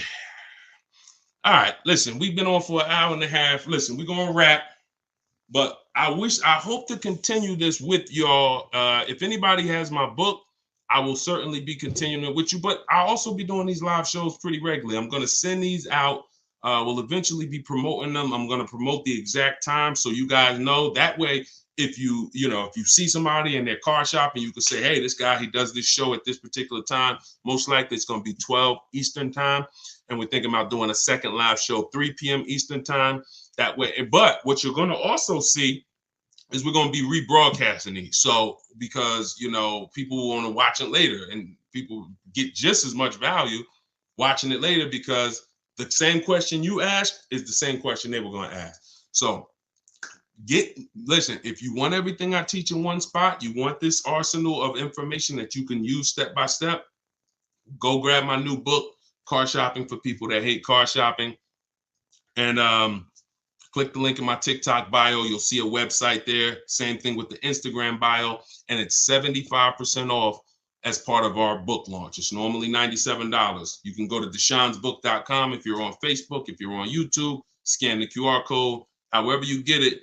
If you get it before that timer hits 0, you get the 75% off. After that, it goes back up to $97. So, all right, we will be back. We'll be back tomorrow. Meet me at noon. And the book, of course, the book, somebody said is the book for leasing too. The book is everything. The book is leasing, it's purchasing, it's buying new, it's buying used, it's selling leases, it's selling cars you owe money on, it's paying cash, it's extended warranty. It's a 7-step system. So it's called Car Shopping for People That Hate Car Shopping, 7 Steps to Saving Time, Money, and Avoiding Dealerships, which y'all know, everybody who learned from me, we avoid these dealerships. We're not in there for any more than 30 minutes. So it's a digital book. So every time I update it, when you open the new file, you'll see, oh, shoot, this changed. That's because it's updated. If I update a script, because you got my scripts in there, and there's some things in the book where I link you to a video, anything I update, we update it, and your file will automatically be updated. So you never have to worry about the book becoming obsolete and being like, man, it worked for me in 2024, but now I'm in 2025. No, we'll always be updating it to make sure that it stays relevant. You don't need to go buy volume 5. All right, y'all, here we are, 2027. Now I want you to get volume 5. No, one time. So go grab your copy, 75% off. Even if you missed the countdown, $97 is still incredible value. We sold a lot of copies at $97, but why not get 75% off? So here's what I know about these lives. We've been doing them for a couple days now. Somebody's going to ask you a question. So even if you're driving, if you can't type, then just feel free to just sit and listen. And I guarantee somebody's going to ask the same question that you would have had. Cheetah, this is the man to listen to. Thank you so much. I appreciate that. 100%. Wait, I don't even think we're up on. Let's get clear. All right. Okay. Is the same 1.5% used for both leases and finance? Nope. 1% rule. The 1.5% rule is based on the 1% rule. The 1% rule for great leases has been around for decades. Savvy people who got great lease deals always knew if you could get a lease deal and your payment was 1% of the MSRP, you stole the car. So if you were looking at a $40,000 MSRP and your lease payment was $400 or less, it was a steal. Don't ask any question. I still call that a steal. Now, a deal is between 1 and 1.5. I had to create the 1.5% rule because as I started making more social media videos about leasing, I saw a lot of people going out there and leasing vehicles because they were like, Deshone, I didn't know I should be leasing. They started leasing and then they started overpaying for leases and they didn't know. So we put that 1.5% rule in there for as an indicator of when you're paying too much for a lease. If you do the math and your lease payment, you got to get your quotes, your offers with only first month's payment down, 12,000 miles per year. You can adjust the mileage and add, if you do 15,000, if you do 20,000, even if you do 10,000, adjust it after you pick the best offer. If that offer is more than 1.5% of the MSRP, you're paying too much for a car you're giving back. That's the rule. Yes, 1.5. You got it. I want to put it under my business. I want a Cadillac IQ. This one's from YouTube. We're on 4 platforms, so make sure everybody's sharing, tag somebody, because you don't want your friends to get mad at you because you did not share this information with them. Will you save money on buying a car? Oh, no, let's go back to logic. I want a Cadillac IQ electric vehicle priced at $150,000. If I have an 80 payback score and 720 credit score, will I qualify for financing if I put 20% down? I'm not sure. All you could do is actually see. When you're talking about a bit, if you're trying to put the car in your business name only without signing for it as a personal guarantor, I don't teach that. So you should find out if somebody's trying to tell you, because what I've seen, I've spent many years in the business with General Motors. They had a big commercial line, lots of pickup trucks, lots of cargo vans, passenger vans. When I got to Mercedes-Benz, they have a big commercial line. I very rarely saw people putting cars in their business name with no personal guarantor. I remember one guy, he had like million, and he had a fleet, And he had to get us a lot of documentation to get it done. But anybody else just coming in, but I'm not saying it can't be done. What I am saying is whoever told you you can put a car in your name and your business name without personally signing for it, go learn from them how to do that. But when it comes to putting in your business name, like hundreds of people I've seen regular, what you're doing is you're shopping for your car the way I teach, because nobody overpays for cars like business people. Like these people, these influencers that y'all are seeing buy these cars, the amount of money they're overpaying for these cars is actually scary.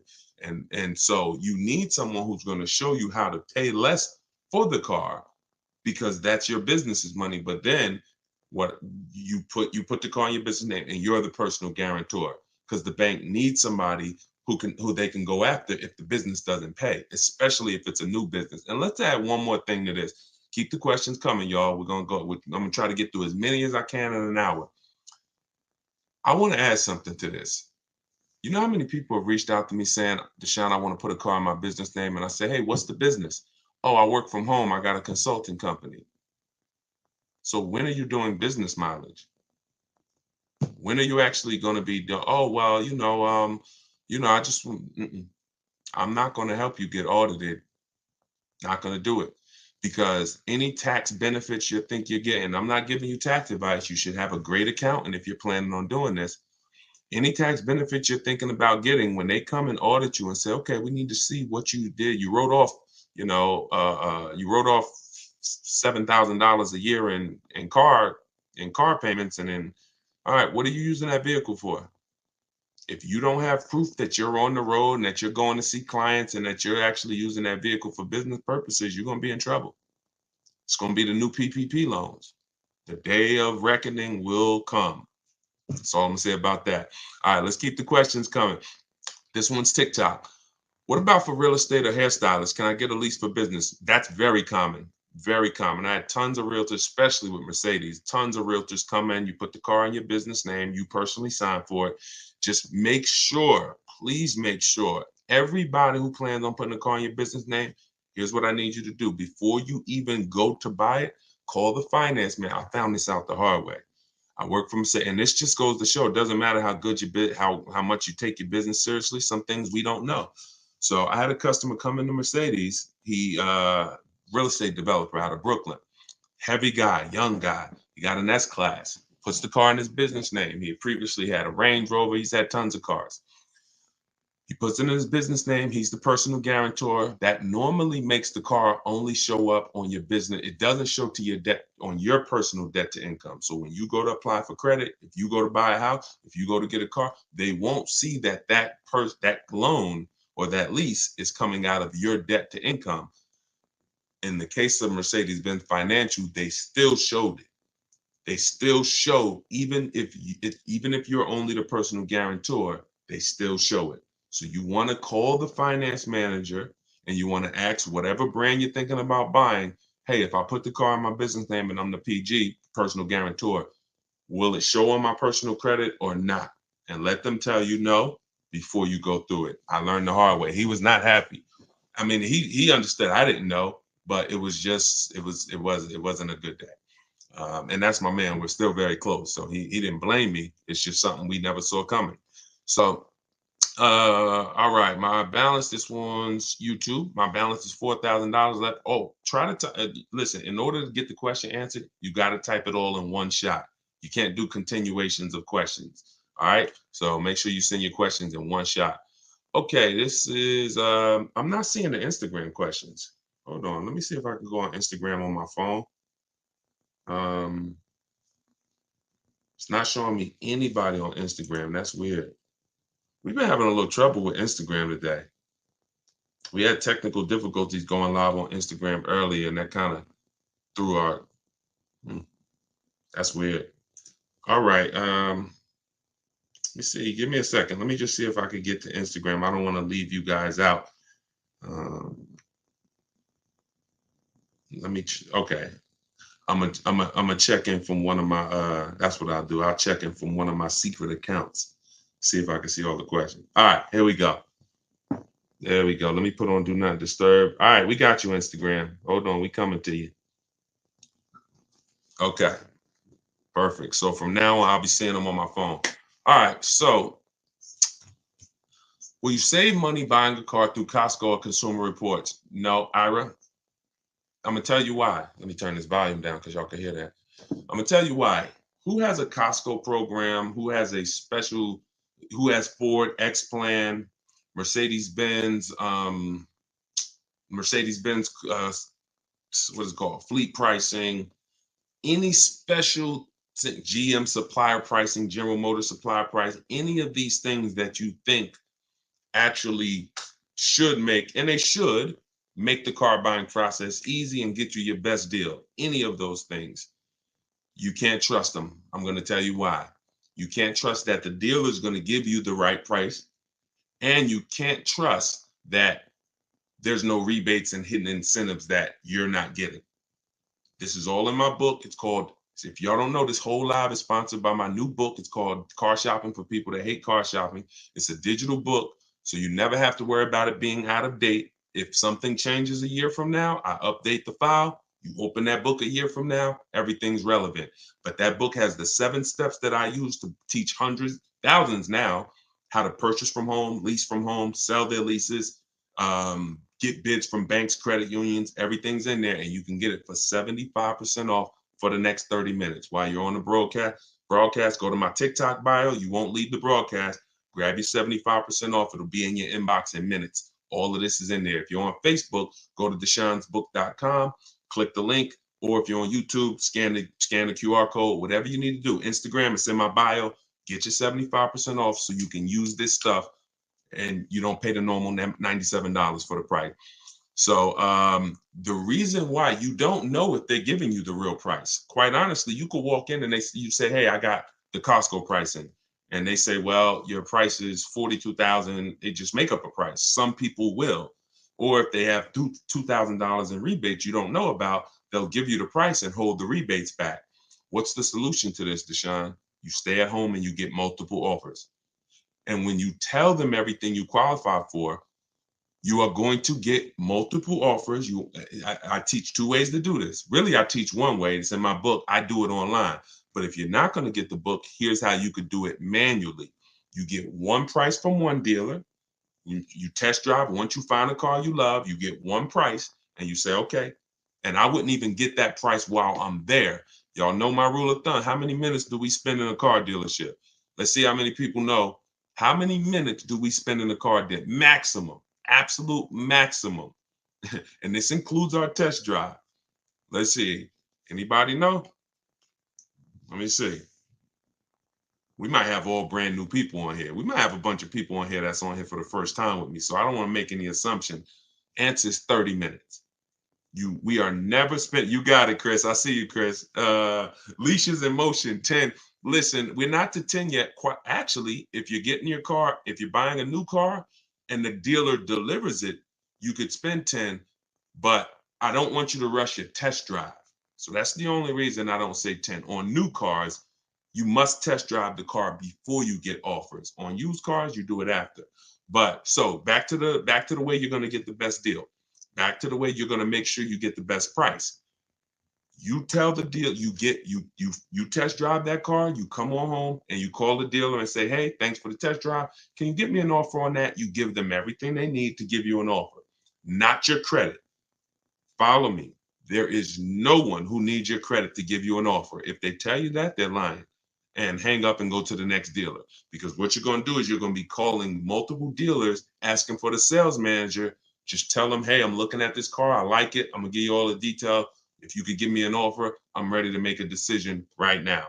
You do that with 5 sales managers and you'll see how different the prices are. It's going to blow your mind. You won't believe. And it'll expose how overpriced some dealers are. Now, in the book, what I teach is a strategy called the 25 to 5 strategy, where we connect with 25 dealers online in 20 minutes. Deshone, this sounds crazy. It's not crazy when you go to their website and you copy and paste what I give you to copy and paste. It's very simple. So we're copying and pasting. And then out of that 25, what we've seen, listen, y'all, this is not for used cars. Different strategy for used cars. What we've seen is for new cars and leases, 25 dealers, about 10 to 12 are going to have a car you're looking for. It's good for you because when you're shopping at that many dealers' inventory, you don't have to worry about, oh, no one has the car. I went to this one dealer, he didn't have what I want. I went to this one, he didn't have. When you're shopping out of 25, oh, probably about 10 are going to have something you want. And your goal is to get 5 offers. So we go 25 connections, 5 offers, and out of those 5, somebody's going to win the bid and blow everybody else away. And when you see it, you're gonna say, "Dag, even with my Costco discount, that dealership was trying to rip me off. Even with my special pricing, those 2 dealers was trying to overcharge me. Those 3 dealers were trying to overcharge me." The only way you can see this is by looking at multiple offers. All right, let's go. All right, we got a lot of questions coming in. Let's go to Instagram. Hold on. I'm thinking about trading in my BMW X2 on a lease for a Tesla Model Y. Would you recommend trading the BMW in on a lease or selling it to another party like CarMax as an example? So you can't trade a lease in. You can only sell it. You can't end the lease early. You've signed a contract saying I'm going to pay 36 months of payments, or 39, never 48. That's paying. Why don't we do 48-month leases? We're paying too long on a car we're giving back. It's too many payments for a car you're giving back. You eliminate the goal for a lease is to pay pennies on the dollar for the car you're driving, drive a phenomenal car for a very low monthly payment. Once we give them the 4-year leases, we can't do that anymore. It's too long. So the only way to get out of a lease early is to sell it, which means you're going to do what I call the equity assessment. This is step 2 in our process. It's a 7-step process. Step 7 is delivery. Step 2, equity assessment. I need to find out how much I owe. I call my bank. I get my payoff. And then I go to the online car buying sites, CarMax. This takes 20 minutes.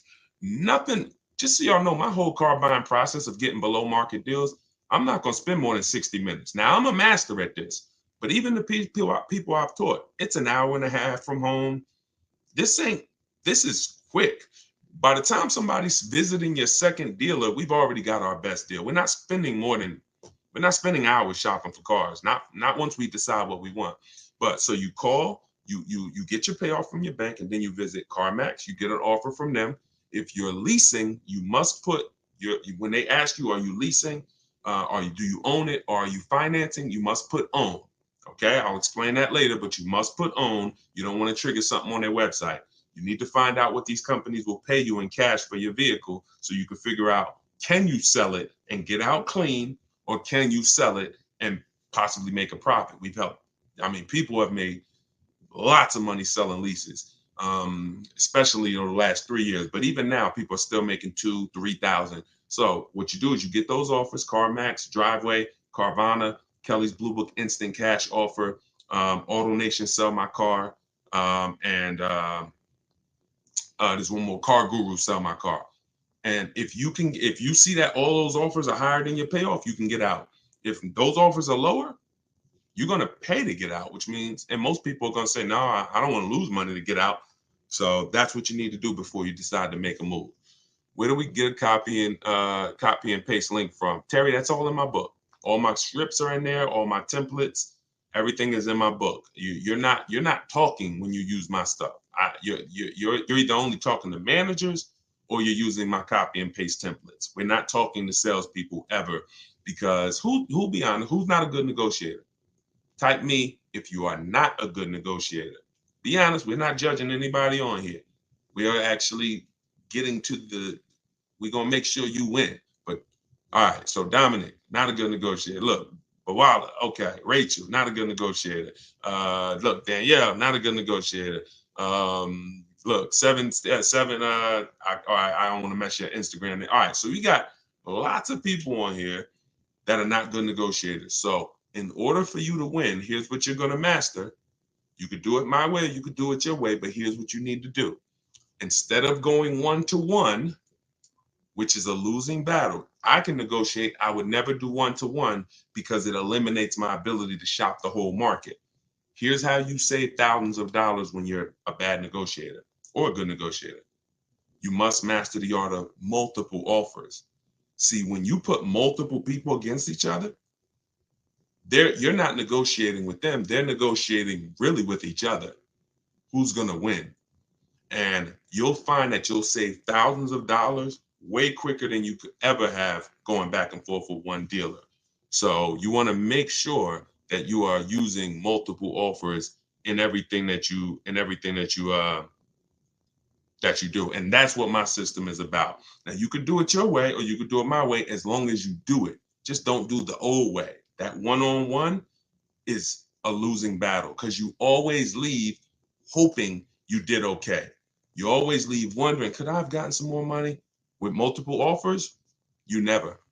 And that's how you buy everything else. If you think about it, that's how you buy TVs. That's how you buy groceries. That's how you buy anything. It's always multiple offers, and then you pick the best one.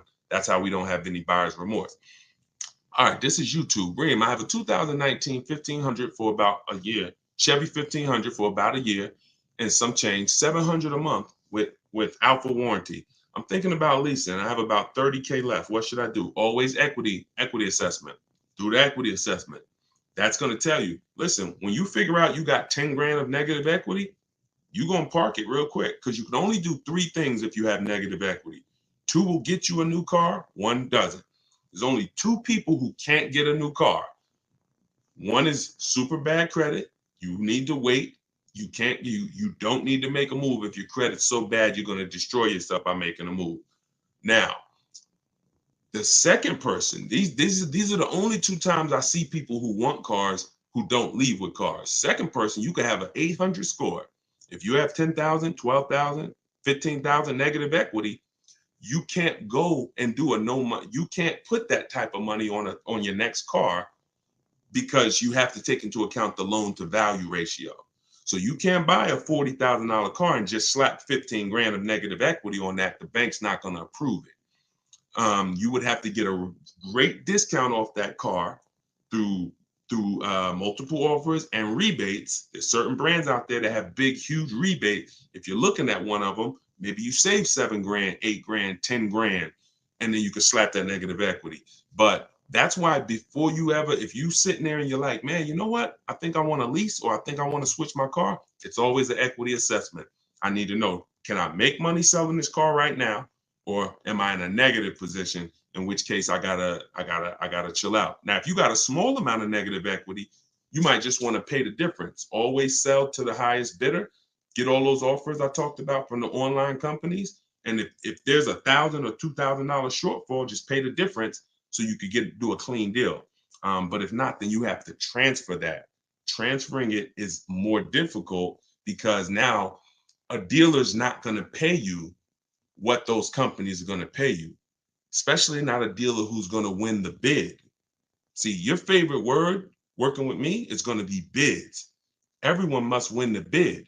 So when that car you're shopping for, whatever dealer wins the bid, that means they beat every other dealer. They're not going to turn around and pay you the same price CarMax offered you for your car. They can only pay what it's worth to them, which means if you had negative equity over here going with CarMax, it's going to be more going with a dealer. But that's just what you have to deal with. That's why, y'all, I want you to get out of negative equity and stay out of it. It really does make your deals not impossible. We do them all day long, but it does make it more difficult. All right, let's go. Let's keep them coming. Hold on, let me go to my window. Should I buy a new car or CPO? That depends on budget, Valerie. That's always the question. If you can afford both, if you guys can get a car, anybody who wants to, you're buying a car and you're going to keep it long term, y'all know my rule. How many years should you be keeping your car minimum if you're buying? I'm sure we got a couple people in here who knows the rule. If you are purchasing a car, what's the minimum number of years? All right, Danny, good job. 8.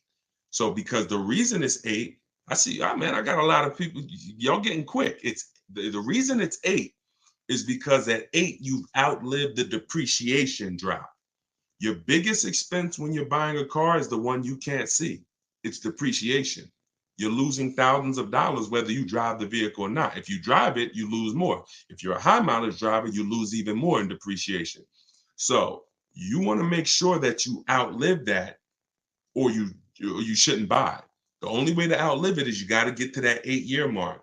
Now, if you're not keeping it, if you're like Deshone, I'm not keeping the car 8 years, then you should be shopping for an aggressive lease offer, a great lease deal, not a regular lease deal, not these deals that say, oh, you need money down, an aggressive lease deal. So once you do that, you'll be able to now hold on. I got so into that I lost the question. Oh yeah. So CPO, Valerie was asking, should I buy a new car CPO? So if you're buying and you're keeping, the only question to ask is, what is my budget? If I could afford it, let's say Deshone, I could afford both. Okay. I have two things in my book to help you make this decision. If you are only buying a new car every 8 to 10 to 12 years, maybe you want a new car. That's fine. You won't lose. Some people say, Deshone, even if I'm buying a new car, I mean, even if I only buy a new car every decade, I still want even more value. I'm gonna get a pre-owned one. That's fine too. That's a personal preference. If you could afford both, then it comes down to personal preference. All right. Only other option would be to buy one direct from auction. You can. That's a professional's game. I don't talk to the public, you guys, about going into auctions. That's a professional's game. It's like if we were buying houses, I wouldn't be talking to y'all about foreclosures. That's a group, for small group, it'd be like 30, 40 of us, and all we do is buy cars from the auction. Now that's a professional's game. You could lose your shirt, but you could also, when you learn that game, you could also get some deals, but it's a risky business. All right. To everybody who just jumped on, welcome. If you don't know, my brand new book, my digital book is called Car Shopping for People That Hate Car Shopping, 7 Steps to Saving Time, Money, and Avoiding Dealerships. It's everything I teach in one place. It's what I've used to help thousands of people around the country now. I've been blessed to help thousands of people around the country like you get ridiculous deals. Like, take a look at this one here. Give you an example, and then we'll get to some more questions. So this is a deal most people are not going to. Now, let's see. What I like about Bonita here, look at the year, y'all. That was 2022. Now, she got her Kia Telluride, 2022. You know what people were paying for Kia Telluride in 2022? Dangerous. She leased that vehicle. She got it for $600 a month, and look at her. She said, I put $600 down. That's it. Gave them $600, drove off. People were leasing that same vehicle for $900 a month. People were paying $1,100 a month to own these vehicles, putting ridiculous money down. She came in, got a dealer, won the bid, drove off in 600. So, and I show you that because while people were out here and there was blood in the streets, some of you may have made some bad deals during the pandemic. We were winning. We've been making deals since 2021. So just know, if we were getting killer deals back then, what do you think we're getting now? Now we got people like Greg. He got $527 a month on a $56,000 Kia EV6 Win. Tope got $690 a month on a $54,000 BMW i4 eDrive. So this is what we do, y'all. Like, I am the deal maker, but bigger than me, I love the fact I can teach it. See, y'all know, Deshone, obviously you can make deals, but can the people who learn from you get the, man, that's the same. These are the same deals I would be making, because my system is like McDonald's. As long as you don't deviate from it, you just listen to what I'm telling you and move like I'm telling you, it's guaranteed. It's guaranteed. All right. And I've been able to work with enough people around the country to know that. All right, let's keep it going. Let's get back to the questions. Of course, we teach about negative equity, Dominic. That's a big part of who, a lot of people who are coming to me and saying, yo, Deshone, I've been buying for years. I got told I should never lease. Always got negative equity. I see what the problem is, man. I believe some bad information. Now I want to get into leasing. So some people are going to have negative equity and they're going to need to switch that over to a lease. Absolutely. All the time. No, but the book is for everything, Hockey. That it's leasing, it's everything. See, it's high mileage drivers. How many high mileage drivers we got on here? Let's say you drive over 20,000 miles a year. Just type HM. I always tell high mileage drivers, type HM. I got it's for you too. I got 3 strategies in there for high mileage drivers. One's a long-term strategy.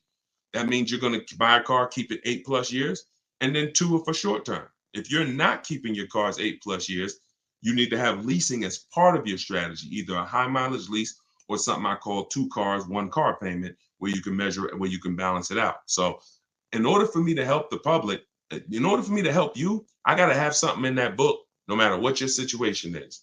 And that's why it's a digital book, because it links you. Y'all remember Mario Brothers? Remember the warp zones? The book is like warp zone. So you'll get to a point when I ask you, if you're buying and you're keeping your next car 8 years, click this, and then it'll warp you to a section of the book that keep you on that path. If you're buying and you're keeping less than 8 years, click here and it'll warp you to that. And that's all throughout the book. That way you're never reading something that's not applicable to you. You're not sitting there reading like, oh, this section isn't for me. It's a path for you. All right, so you can get it for 75% off. Normal price is $97. It's worth thousands. And my goal is for it to be the most valuable book you ever bought, or at least one of them. But if you can get it before the timer runs out, you can get it for 75% off. So just click my TikTok bio, click the picture, go to my Instagram bio, click that link, and grab your 75% off. If you're on Facebook, just click the link that says deshonsbook.com and grab your 75% off. All right, let's go. Oh, thanks, Valerie. Enjoy it. Make sure you send me your success story too. Yes, I'm in New Jersey. Yep, absolutely. I want to lease this time, short term. Good. That's what we want. That's what we want. Just know who you are and put your deal on the right foundation. All right, let's go to Instagram. Let's see. All right. Deshone, I got a 24 Explorer online price. Oh no, looking at a 24 Explorer online price is 38 grand, but 23 is 37 grand. How much lower can I go on the 23s? They're trying to get rid of. Thanks in advance. So if the car is the same and you are buying it, I'd get multiple bids and I just go to 25. I'd get 5 offers, because that dealer that's holding on to the 23 that you see, when you connect with 25 dealers, you're going to see that maybe out of that 25, maybe 7 of them have a 23 they want to move. And one of them is willing to blow it out like crazy. That's how Kimberly, some of you saw Kimberly's post. She saved 20 grand on her Maserati. She just got this. Look at the date. This was February 21st of 2024. She saved 20 grand. Why? Because she reached out to 25 dealers. One of them had a Maserati that she wanted. It was a 23, and they took off 20 grand for it because they wanted to move the car. She ended up getting it right here. This is it. And that, in fact, she got a different one, because that dealer that wanted to take off 20 grand, a dealer closer said, all right, I'll beat that offer. And she ended up getting this one. But if you connect with enough dealers, then you'll find that dealer who's like, listen, I really got to move that 23. You might be talking to a dealer right now that has that 23, but they're not desperate enough yet. They're not hurting enough yet. You want a dealer that you can connect with, and they look and say, man, we need to move this 23 because we don't want to be stuck with it. So that's why it's always about multiple offers. I don't ever want, listen, don't ever ask me about one car. Deshone, man, I'm looking at this car. How do I get them down? That's not what I teach. You're out leveraged. All the power's in their hands. You talk to me about, Deshone, these are my top 3, 4 cars. Deshone, this is my top offers. It's always multiple offers. And that's the only way I could talk to you. I can't mix my system, which is water, clean, smooth, crystal, refreshing, beautiful, uplifting. Like, that's my system. I can't mix that with oil, this old way you shop, which is 1-to-1. And, I just like that one car. Let me get them down. No. That car, there's plenty duplicates of that car. And what you need to do is you need to be in a position where you can see those duplicates and you can see who's going to sell it for the most. That makes sense? If that makes sense, everybody type a 1. If y'all clear on that, that's the difference between negotiating 1-to-1 and negotiating 1-to-many.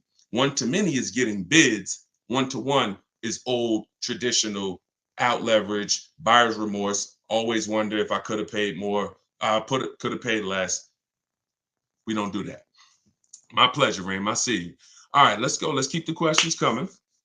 How do you get multiple bids? I said that earlier, Anna. You could do it my way, which is in my book. I connect with 25 dealers online. We let them know what we want, and then you use all my scripts to keep the emails moving and keep it on your agenda. If you're not going to use my book, which is in my TikTok bio, 75% off, you can download it. It'll be in your inbox in 3 minutes. Then what you need to do is find the car you want, come home, call at least 5 local dealers, ask for the sales manager, and you need to get offers from the sales manager. I would only speak to the sales manager. And this will only work until a lot of people start doing it, because after a while, people are going to be, why is all of a sudden all these people calling asking for the sales manager? So, what I teach is unlimited. 8,000 people can do it, and we're never gonna, it's not gonna mean anything. This whole calling the sales manager thing, that's going to get eventually, if hundreds and hundreds of people are doing it, they're going to eventually start screening the calls and saying, all right, what's it in reference to? And so you could use it now. That's what I call the manual way. But those are the two ways to get multiple offers that I know of. If you can figure another way, do it. But my way is the easiest, because my way takes 20 minutes, and you're sitting in your living room or you're sitting at work, and all these companies bidding for your business. All right, let's go to, all right, so we got questions on every platform. All right, hold on. What credit limit do you need to lease a car? Is it easier to lease or buy with a 680 score with $5,000 down on a used Audi? See how you've locked into one car? Now, if you're talking about any used Audi, but as long as you're not talking about like one used Audi you saw, and the rule of thumb growing is, if you're keeping the car 8 years, you buy. If you're not, you lease. So you got to get out of where you are, which is, all right, should I buy this used Audi or should I lease? The question is, how many years am I keeping the next car? That's what you ask yourself. Everybody on here, answer that question. The next car you're shopping for, how many years are you keeping it? How many years are you keeping it? And everybody tag one person, or I'm telling you, they're going to be mad at you. They're going to listen. If you don't think your friends are going to find out a year from now when they tell you, man, I made this stupid car deal and it is like, I can't get out of it. And you say, man, you listen to this guy, Deshone, the auto advisor, and no, I don't know him. You got to go follow him.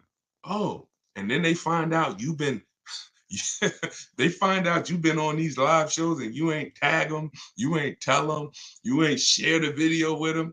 You might lose a friend. So tag one person that you care about. All right, 3 to 4 years. I see. Okay, nope, that's not the question, Celeste. You can't say depends on how many years it's going to hold up. When you set the amount of years as the goal, then everything after that is to make sure the vehicle you purchase will last that long.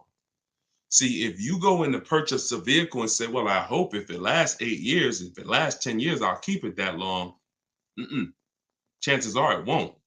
But if you say, you know what, I want to be a long-term person, I don't need to switch cars every 3, 4, 5, 6, 7 years. I could keep a car 8 years, 10 years. I'm fine with that.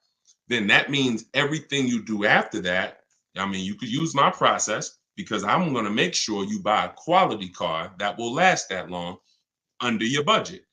But you have to set the goal. You must set the goal. So let's get out of the gray area and set the goal. Deshone, I'm not a long-term person. I only want to keep this car 6 years max. Perfect. All right. Let's go. 2 years. Okay. 2 years. That's going to be, it's not really any car that you can get that you can keep for 2 years and not lose money. You're losing too much value. You lose 20% the first year. The moment you buy it, you lose 20%. And then the next year, you're going to probably lose 15%. It's not many things in this world you can buy, lose 35% of what you paid for it, and then go and sell it. And that's the same way when you go out to year 3, year 4. That's why we say you don't sell a car or replace a car you bought until 8 years. Because anywhere before that, you're losing too much value compared to someone who's leasing. But 2 years, you got to find something that you can keep for at least 3, and then you lease. And here's what I'm going to tell you.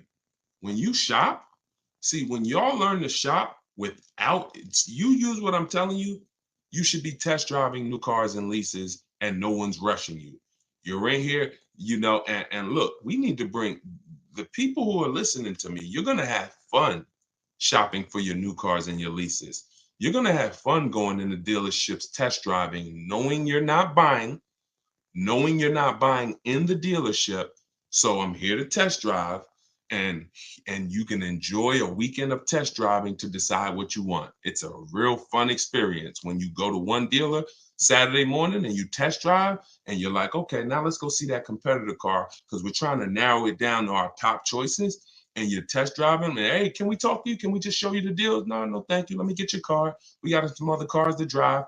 That's power. That's fun. That's like the kids. If the kids are with you, they'll enjoy that. You know what the kids don't enjoy? Daddy, you told us we were going to drive 3 cars today. Why are you spending all this time? You're sitting at the desk with the salesman. You don't know. My son, they're all making a deal. Daddy's trying to make a good deal. You ruined it. Even your kids could tell you that was wrong. This is wrong. Dad, we're supposed to be seeing what the family wants. That's shopping. So I want y'all to get in. When you get into that, you'll find something. All these cars out here, there's 40 some odd companies making cars. There's probably 500, 600 different choices. Every category, you got probably 10, 15 cars that would suit your needs. You get out and you drive some of them. You will find something that you actually love enough to lease it and keep it 3 years. The reason why people want to get rid of cars in a year because they rush their shopping process. They rush the shopping process, got the vehicle, find out, 3 months in, you know what, I don't really like this. You rush the shopping process. That's why step 4 of my book, I got a whole step. It's called shopping, not buying. Shopping, not buying. and we're not going to mix those two terms. Shopping is deciding what we want. Once we decide what we want, we come home and we buy it. Papa Bear, you with me? Okay. All right. Yeah, let's go. All right, let's keep the questions coming on YouTube and Facebook. All right, we're going through. We're bringing questions from every platform. So being pre-approved makes it easier for them to let you test drive. Look at that. That's a shame. Let you test drive? You kidding me? I'm here. In my book, I teach you how to call the dealership. Hey, my name is such and such. I teach you how to I like to ask for the best salesman there because that's the only time you're going to work with a salesman is on a test drive. Hey, do you have a such and such that I can come in and drive? Okay, perfect. When can I come in? Oh, okay.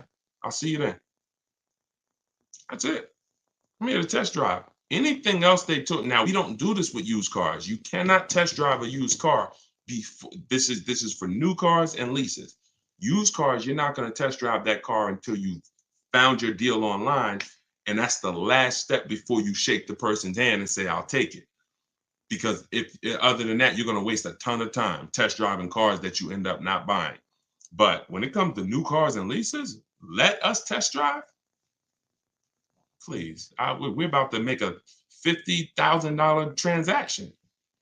You owe me a test drive. So no, listen, you're dealing with the wrong people.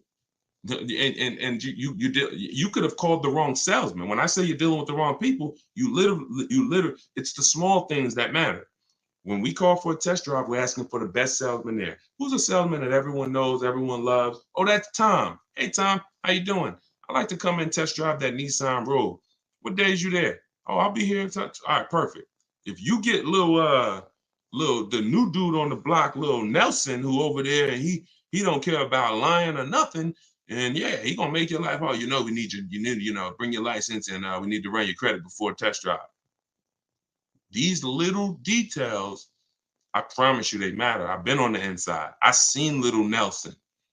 Dude gets fired in 90 days. Little Nelson over there. What happened to Nelson? You knew he was gonna get fired. But what's happening in that 90 days? Dude is doing damage. Dude is doing damage. All right, Bruno, YouTube said, I bought an Acura MDX 2020. I owe 27,000 in loan. I got offers around 17, 18. What should I do with this negative equity? We talked about that earlier. Only thing you can do is you want a new car. Is you could, if those are your highest offers from CarMax, Driveway, Carvana, KBB Instant Cash Offer, those are the highest offers we're gonna get in most cases. So if you might say, okay, if you could pay the difference, that's the best way to go. So if there's like a $1,500 shortfall, you are much better off paying that $1,500 and getting out of that and doing a clean deal. Because if you can't do that, now that car has to be traded in with the dealer that you end up buying the car from. That's what has to happen. So that's the first route. If you can cover the difference, that's what you want to do. Shop for your car, get your best offer, and then just sell it to whoever made you the highest offer and pay the difference. And then you could do your other deal with no money down. So if it's a matter of, oh, I only got 1,500 and it's a $1,500 gap, I would pay off the negative equity and sell to a CarMax or sell to an auto all day long. It's going to make your life a million times easier and your transaction a million times easier.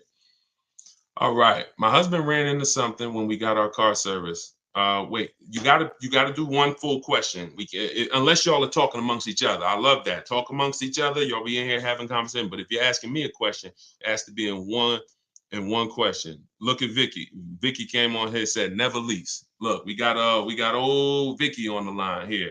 See, people come in and they're confidently incorrect. You got to be very, very careful, y'all. These people have cost you money for years. Vicky on Instagram, listen, you don't know enough.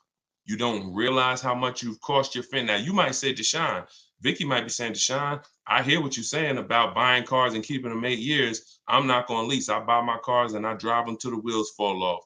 And so, I'm never going to lease. Yep, you're good, Vicky. But what about your family? Yeah, what about your daughters? What about your sons? What about your husband? What about all these people who you're talking to and you just brought, never lease. And they tell you, but Ma, I only want to keep my car like 3 years anyway. Don't lease it. You have no idea how many thousands you are costing them. And the sad part is you're not willing to learn. You learn from people who teach you to talk big, but you are what I call confidently incorrect. And that's a dangerous combination. All right, Corey, I want to lease a car. What are the most important things to consider? Multiple offers. Listen, multiple offers are going to shock y'all. When y'all see how different these offers are. See, we don't have relationships. There's no relationships in what we do. I know if you used to go to the barbecue with your car salesman and he sold you 5 cars and he's been selling your family car for 30 years, he sold your father cars and your grandfather cars, and you just but that's going to change when you start making him bid for your business. I don't have a problem giving you the business, Charlie, but you need to bid. And if you win the bid, great. You need to earn the business. I'm not just giving you the business where you could just charge me whatever you think is fair. I'm going to shop the open market. And if you win, Charlie, you got our business. In fact, if your dealership really likes us, they can beat pretty much any offer if they want to. But what you're going to see sometimes is Charlie ain't going to beat the bid. Charlie might not even want to play your game. And you know what? If that's the way you want to be, then, our relationship is over. Well, Charlie, sorry to hear that. But I got to do what's best for my bank account. All right. Let's see. Confidently wrong. That's right. I'm from Harlem, right across the bridge. Do you have one-on-one consultation? I don't. No. I have a book. Anybody who wants the book, it's 75% off. It's a digital book, so it'll be in your inbox. You could use everything I teach, from leasing, buying. Every strategy is in there. High mileage drivers, selling leases, the getting banks to bid for your business and credit unions. Everything's in there. Buying from home, my scripts, my template. I even link you to some of the videos in what I call the Cars from Home library, because I have a video version of my book. It's called the Cars from Home University Library. I link you to some of those videos for some subjects that might be a little more complex. I just say, hey, if you prefer to watch this 7-minute video, click here. So you'll be able to see that. And then I have, and I have some people that I coach, but I don't do one-on-ones because we can get results for groups. I don't have to do one-on-ones. Like, I help hundreds and hundreds of people buy cars at the same time. If I couldn't do that, then I wouldn't be doing it. Okay. Any suggestions on buying if paying cash? I just got the book. I was thinking I need to take a man to look at. Okay, no, you don't need to take a man. You will never need to take. Oh, listen, shout out to her for being honest. She was like, I was thinking I need to take a man to help me. Listen, when you use what's in that book, men will be calling you to do it for them. All right. Hold on.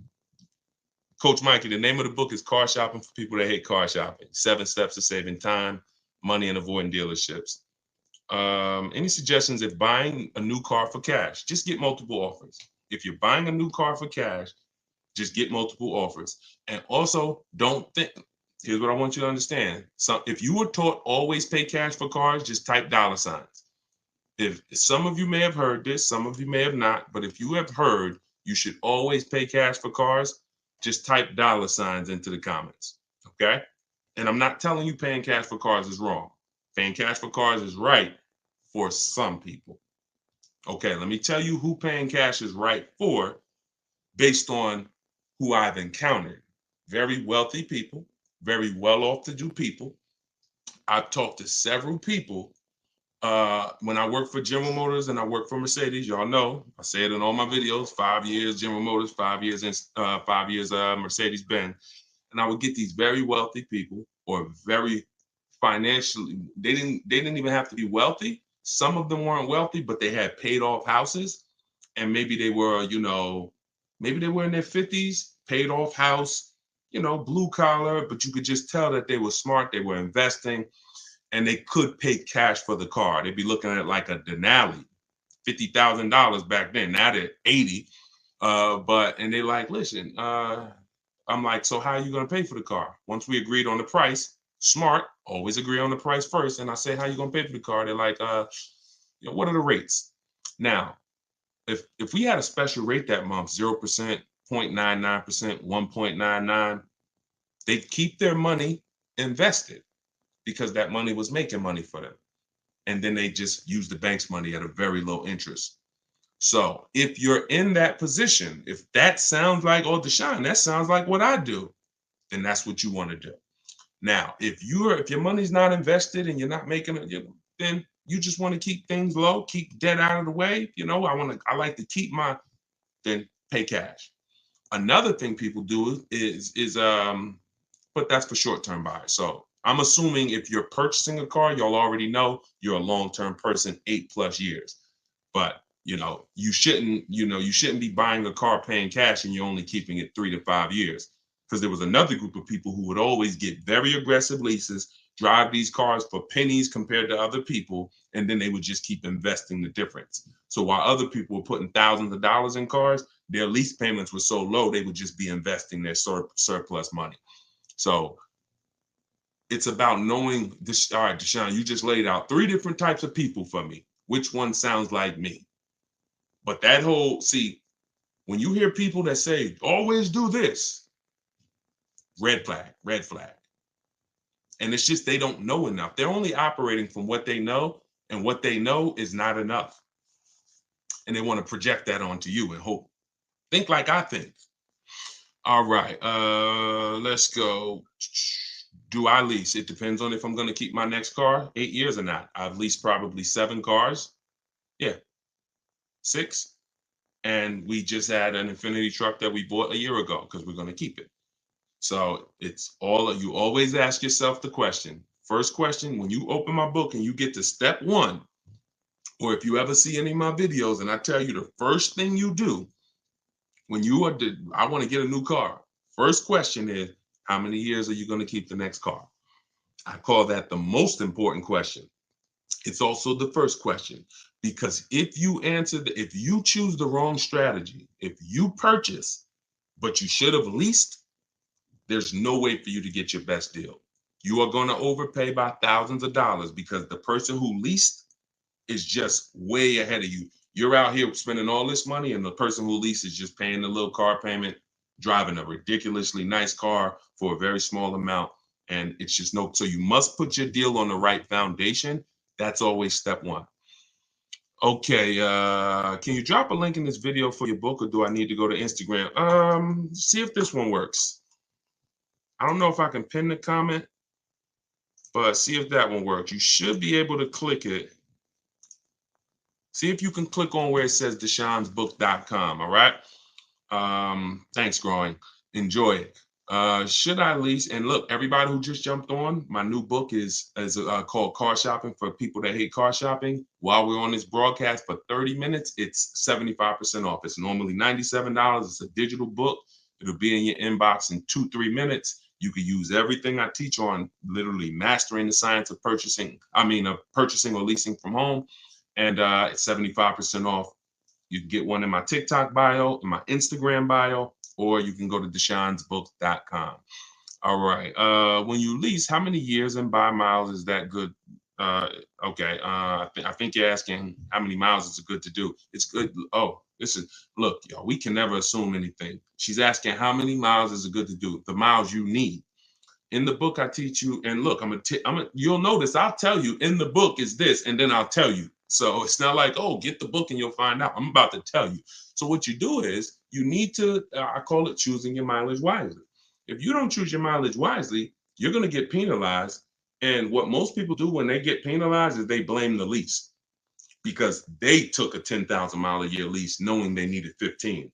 I had somebody come on my YouTube page, y'all. It was one of the most ignorant comments I've ever saw. He said, never take more than 12,000 miles on a lease. Okay. So you're telling me you would tell somebody who drives 18,000 miles a year to take 12,000 miles per year? You're probably the same person that when they go over by 6,000 miles every year, you would tell them to buy the lease, right? Yeah, just bury them. Why don't you just dig a hole, throw them in it, and just throw the dirt on top of them? Be a little better than what you're telling them to do now. You get the mileage you need. If you drive 12,000 miles per year, you do 12. Now, what you do is I have a little exercise. First thing you do is ask yourself, what's my mileage to and from work? Most of your mileage is going to be work. That's why when people were working from home, they literally looked up in 3 years, they had, they put 7,000 miles on their car because they were working from home. You want to ask yourself, how much do I drive to work round trip? If that's, let's say 10 miles a day, round trip is 20. Okay. How many miles, how many days a week? This is how you choose your mileage wisely. Very, very simple to do. Well, the easiest way is to look at your old car.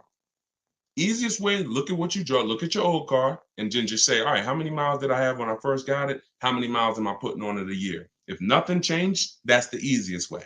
Now, let's just say, Deshone, I don't have a car or I can't do that. Okay. Assess your lifestyle. What's my mileage to work? Now, let's get back to that scenario. Let's say you're like, okay, I do 20 miles a day, 10 miles to work, 10 miles back home. I do that 5 days a week. All right. That is 100 miles a week for work. You multiply that by 52 weeks in a year, and you'll see, okay, that's 5,200 miles. Perfect. I'm way under 10. The first threshold for most leases is usually 10,000 miles per year. Some luxury vehicles, some do a 7,500 mile per year lease. But what you want to do is say, okay, now what am I doing for leisure? All right, I go down south. Oh, all right, I take a trip across the country. Okay, I do that once a year. I'll probably put another 2,000 miles on doing vacations. Oh, I'll probably do this. So you're just adding it up. One person was like, Deshone, my child's going to college. I'm about to lease.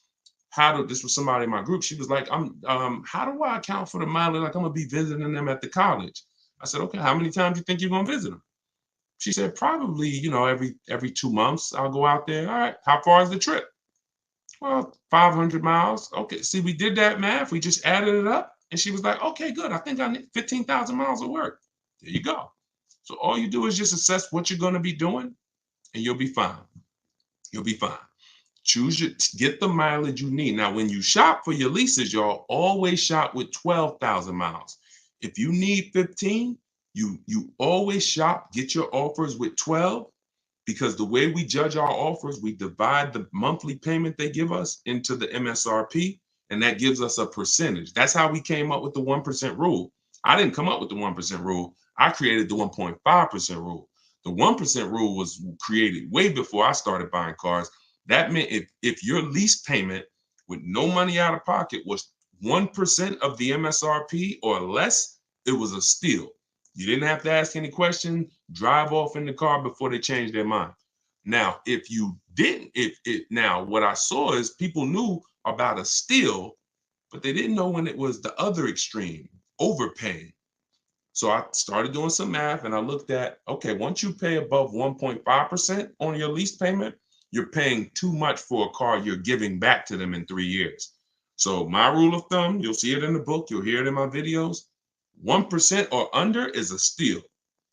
In between 1% and 1.5%, that's a deal. Over 1.5%, bad value. We pass on those.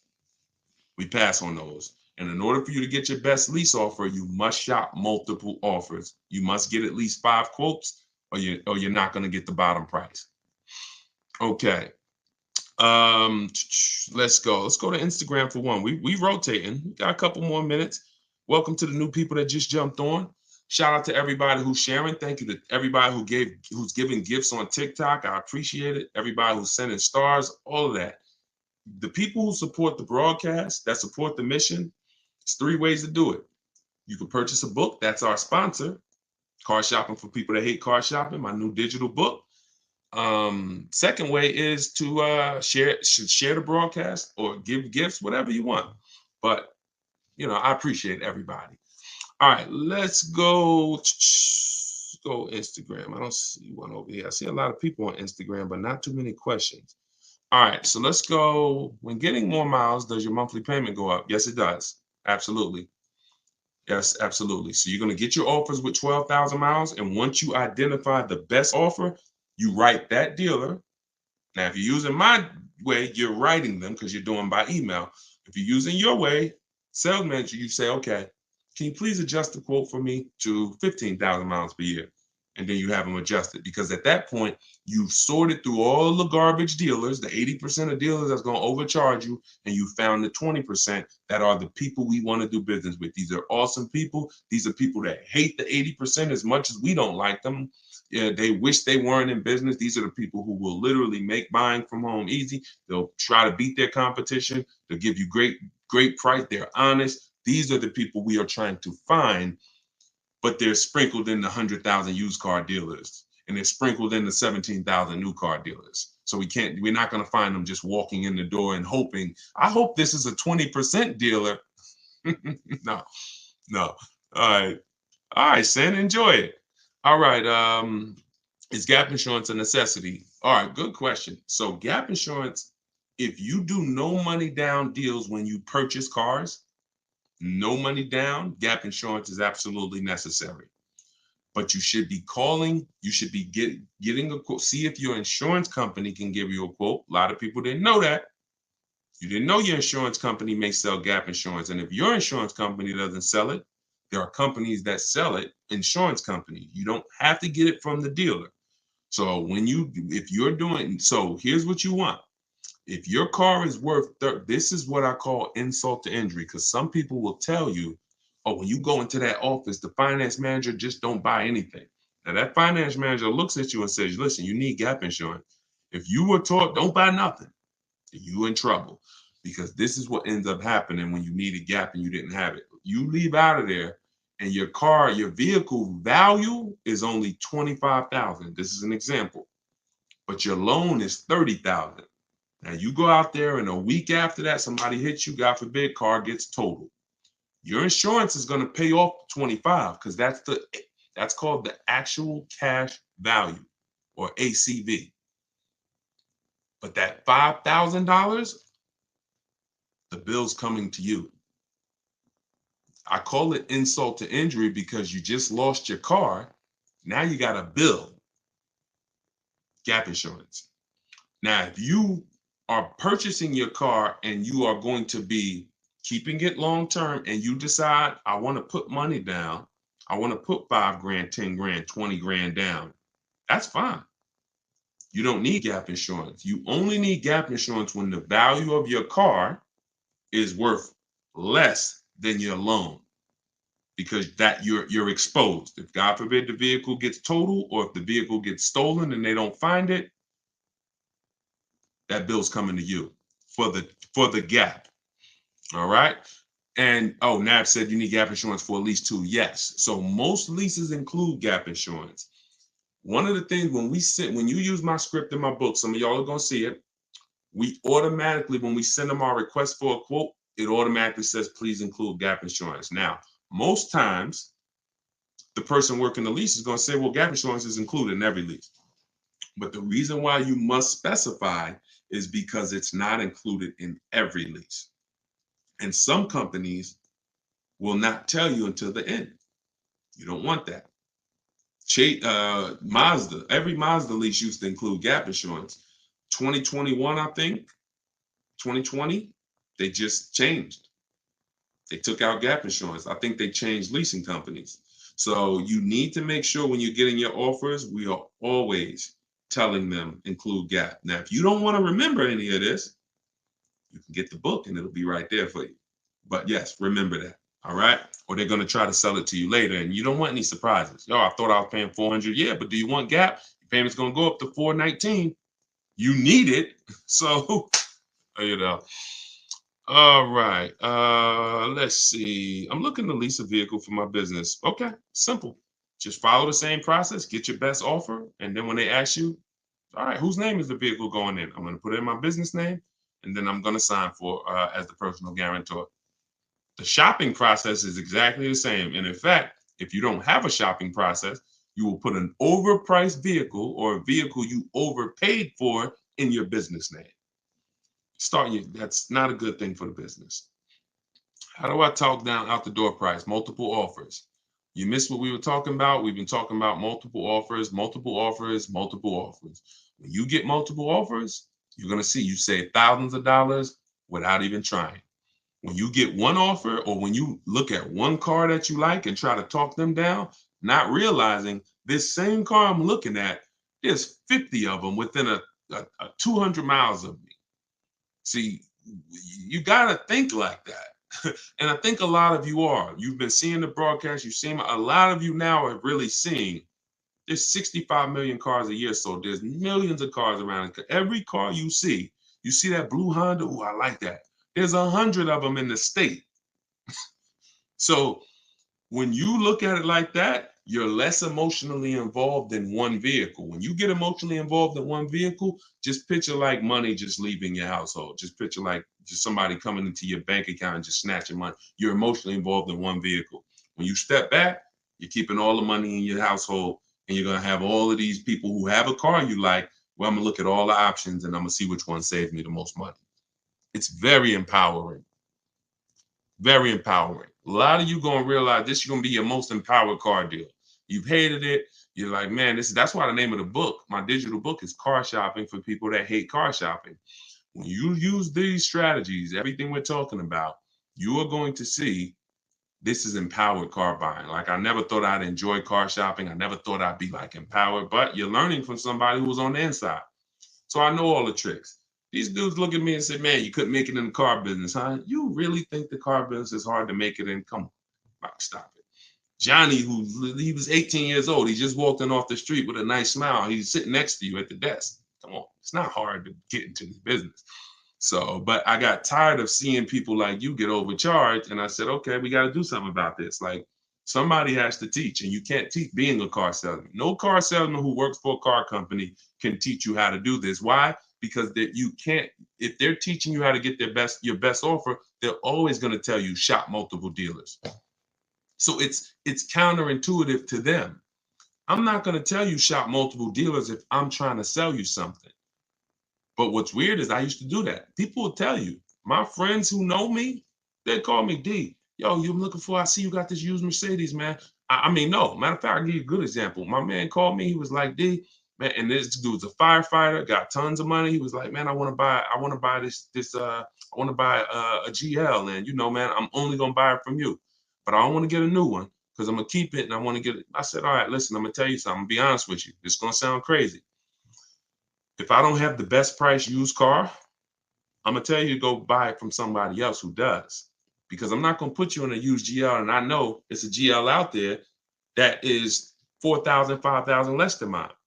So at the time I didn't have one. He called me like a couple weeks later. He said, Deshone, he said, D, I'm looking at this GS in Pennsylvania, man. It's the last one they got. It's a leftover.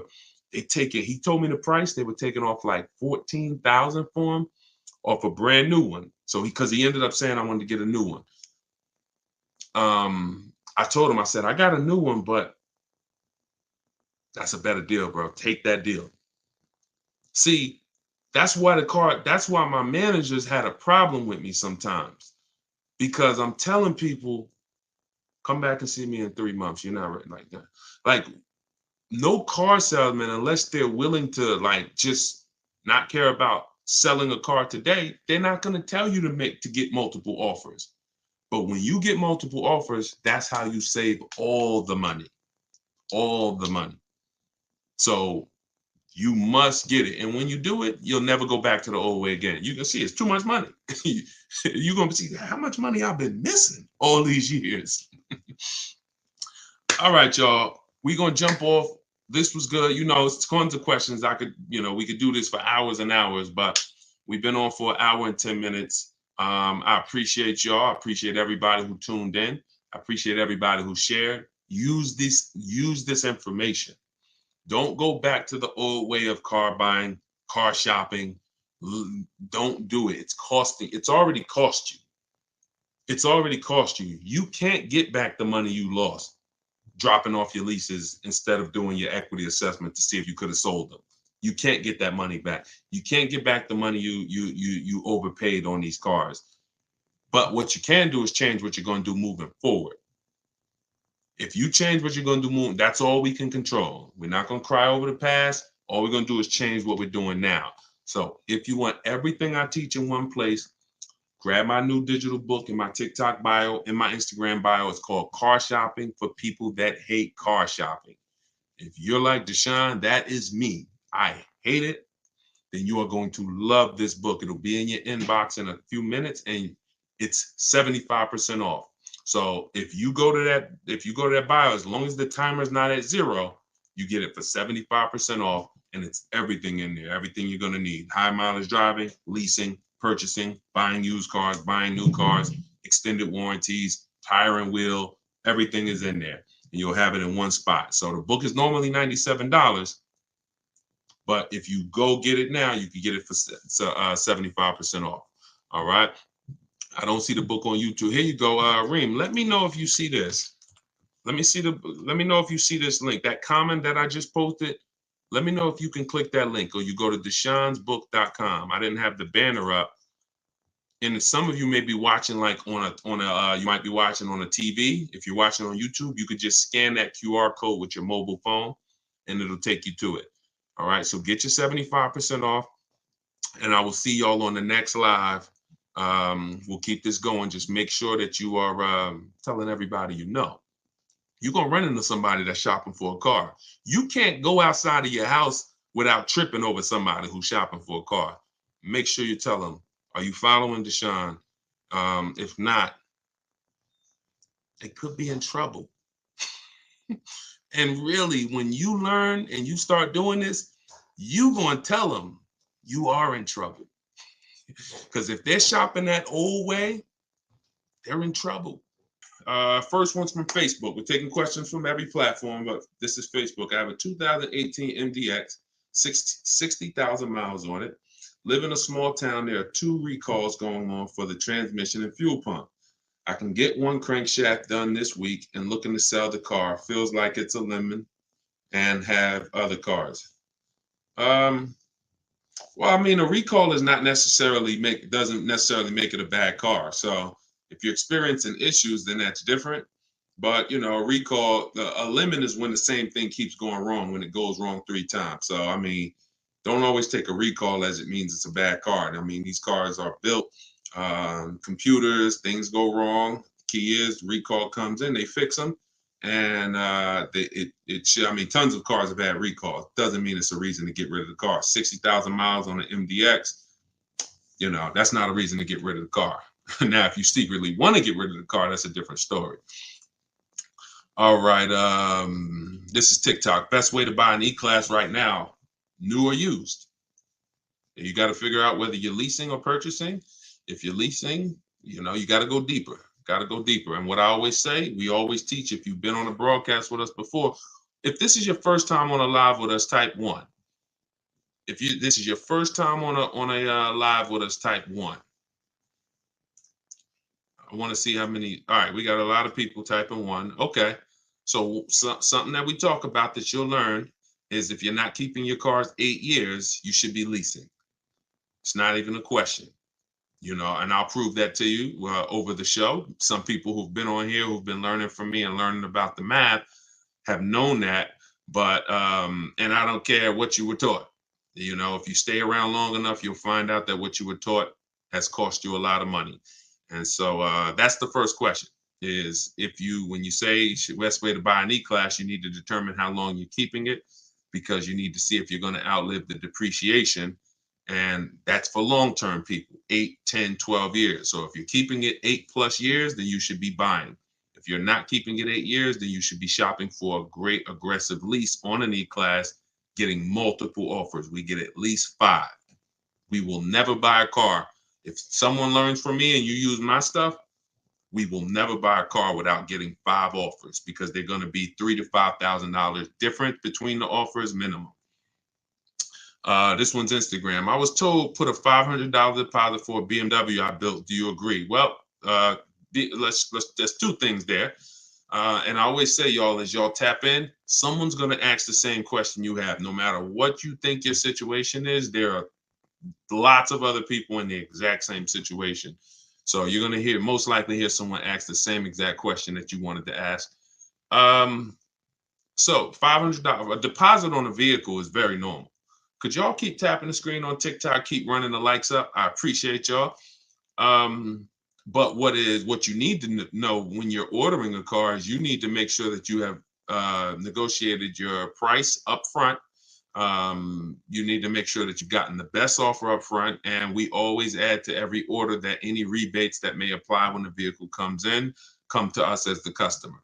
You cannot negotiate once the vehicle comes in. You've lost all your leverage. The time to negotiate with an order is before you sign an order. And again, we always get 5 offers because you just don't know who you're dealing with. And one dealer is always going to beat their competition when you start getting multiple offers.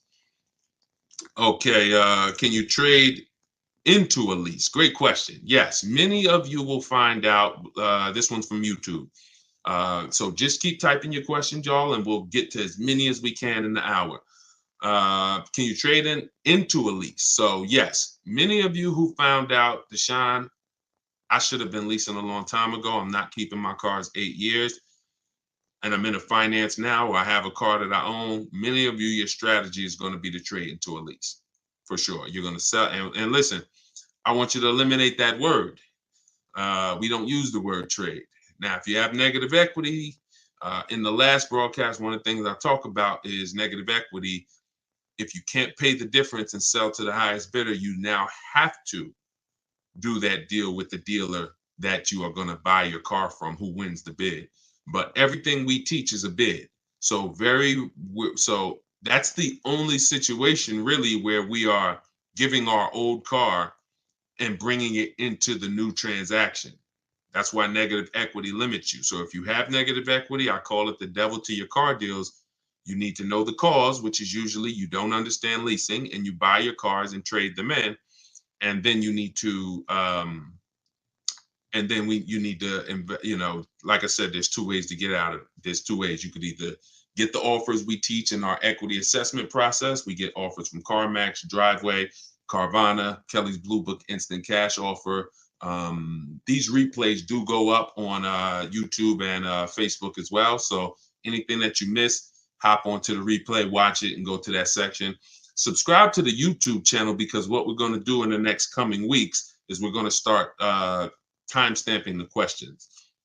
So as we build it out, although you'll be able to tap in from every platform, if you want to watch a replay and say, okay, I want the answer to that question, you can only do that on YouTube. So we'll have that coming in the next couple weeks. But yeah, so that's what you're going to do. That's the only time we trade, is when there's a negative equity. Any other time, we're getting offers from the highest bidders online, and then whoever wins that bid gets our car, and then we're getting offers from the dealership for the car we want, multiple dealerships, and whoever wins that bid is who we buy our car from. That is how we maximize the money we save when we're buying, and that's how we make sure when we're selling our car, our lease. Who didn't know you could sell a lease? If you did not know you could sell a lease, type 1 in the comments. But we can't just keep typing ones. We got to come up with some different stuff. Type a question mark. You didn't know that you could sell a lease, or you didn't know, here's another one. You didn't know you could sell a car while you still have a loan on it. Some people were taught, you might have been taught, oh, I thought I had to wait for the title. I didn't know I could sell a car, because I would have people walk into the dealership and say, Deshone, that's the new one right there. I'm like, yeah, that's the 20, whatever. Just can't. Okay, I got 4 more payments. As soon as I pay off mine, I'm coming to get that. Horrible. Now I sit that person down, try to educate them on leasing, because you're running a race, paying off this car, and as soon as you pay it off, you're going to start a whole nother race on another car. So yes, you can, you can certainly. We never, now look, every lease doesn't have equity. So let's be clear on that. But we never return a lease to a dealership without doing an equity assessment, because many of you, unfortunately, especially all through the pandemic, you were taking leases back, and you were giving leases back that had money in them, or you were saying, okay, I know I have equity, but you got to work a deal for me. We don't let someone tell us how much equity we have. We get our payoff, and then we call and we get offers for our car. And we get our payoff from our bank or leasing company, and then we call and we get, we go online, we get online cash offers. That tells us how much equity we have.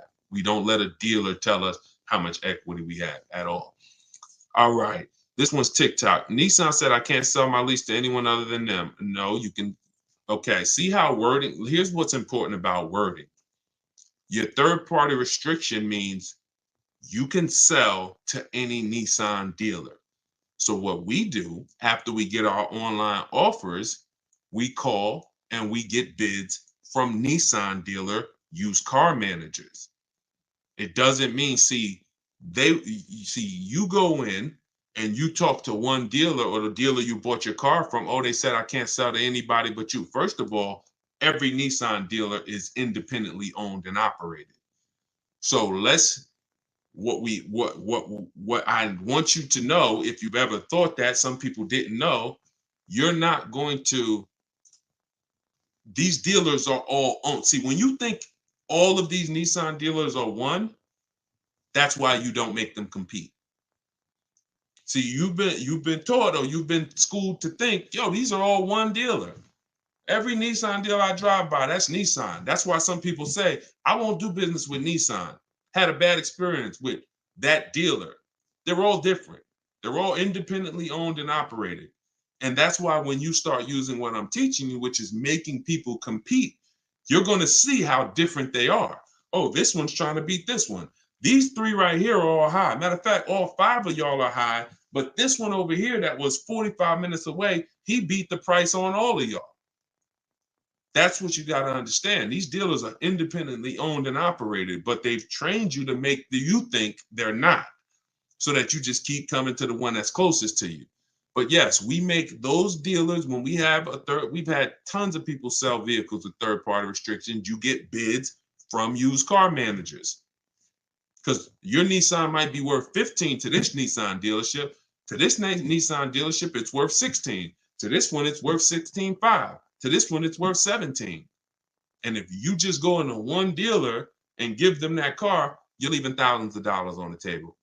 And I'm only interested in talking to the people who are like, Deshone, I'm done leaving money on the table. If that's you, then just keep listening and unlearn what you've been taught. A big part of what you're going to do here is unlearn the bad advice. We're going to make sure of it. All right. Mike Kelly, this one's Facebook. Is there a source anywhere that will tell you any and all rebates available on the vehicle you're looking for? No. Nope. You must shop offers. If there was just, it'd be great to just know all public nope. Rebates, brand new cars and leases. There's nowhere you can go that say, oh, look, they have all these rebates. Example, like I talked about Sean, I pulled his deal. Sean is somebody that uses my stuff, and if you use my stuff, you get multiple offers. This was his F51, his F50 Lightning, $73,000 vehicle. Not only did the winning dealer save him $4,990, that's from the dealer, but through multiple offers, the rebates were revealed, 15.5. Now, You don't know if that's the real rebate. Could be 18. When I worked for Mercedes, I sold 2 Maybachs. The rebates on each of them was $20,000.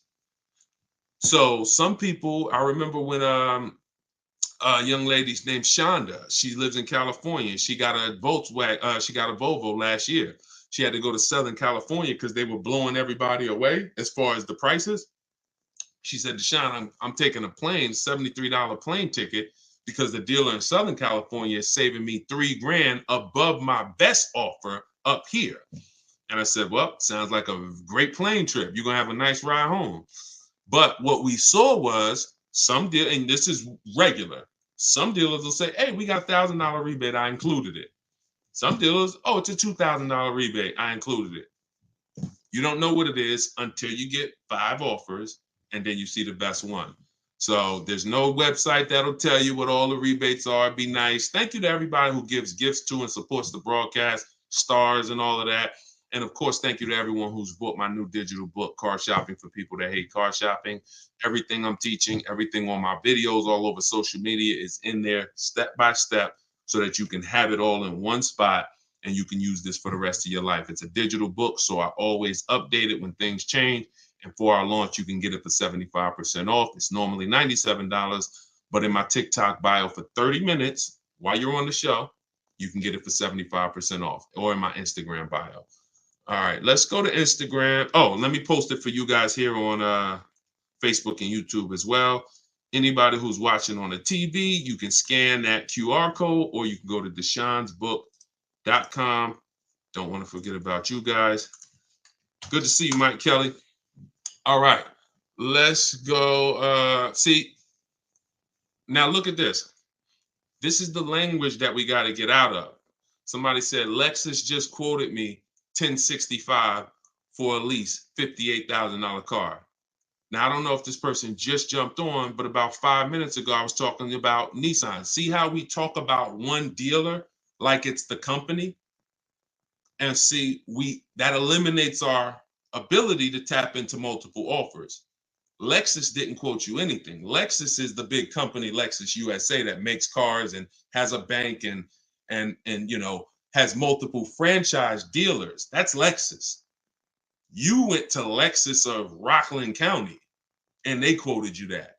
You went to Lexus of Englewood and they quoted you that. You see what I'm saying? When you understand that these dealers are independent, you'll stop calling them the brand. They're not the brand. And you'll also start to get multiple offers because Lexus of Englewood competes against this dealer. And so we will never buy a car without getting at least 5 offers, because 80% of dealers are overpriced. 80% of dealers will sell you a car 3, 4, 5 grand above what their competition will. 10 grand, doesn't matter, as much as they can get. 20% will blow their competition prices away. And that's who we find, and that's who we buy from. And we do that right here from home. Now, you're welcome to do it the manual way. You can call a bunch of Lexus dealers, ask for the sales manager, get multiple offers, tell them everything that you need so that they can give you a quote. You're more than welcome to do that. I do it online. I have the strategy I call it 25 to 5. We connect with 25 dealers, one, because I want to shop out of all their inventory. When you're buying or leasing a brand new car, you want to shop out of all these dealers' inventories so that we don't have to hear, oh, I don't have that color. Oh, you know what? That one's hard. I don't really have it with that option. When I'm shopping out of 25 dealers' inventories, very rarely do we hear that, unless it's just a rare car, and in which case, we wouldn't have, going into 2 dealers would have not worked for us anyway. So when we find out, we don't believe something until 5 dealers say it, 10 dealers say it. 1 dealer, no, we don't believe that. All right, let's keep them going. Great questions. Let's keep them going. Keep typing your questions. No, maps is not in my book. Do not, if you're in maps, you don't need my book. Yeah, you're in the video version of my book and you're coaching with me. So if they're two totally separate things. Totally separate things. Oh, you just came from the masterclass. Okay, so you're choosing if you want to join MAPS. It's up to you. It's up to you.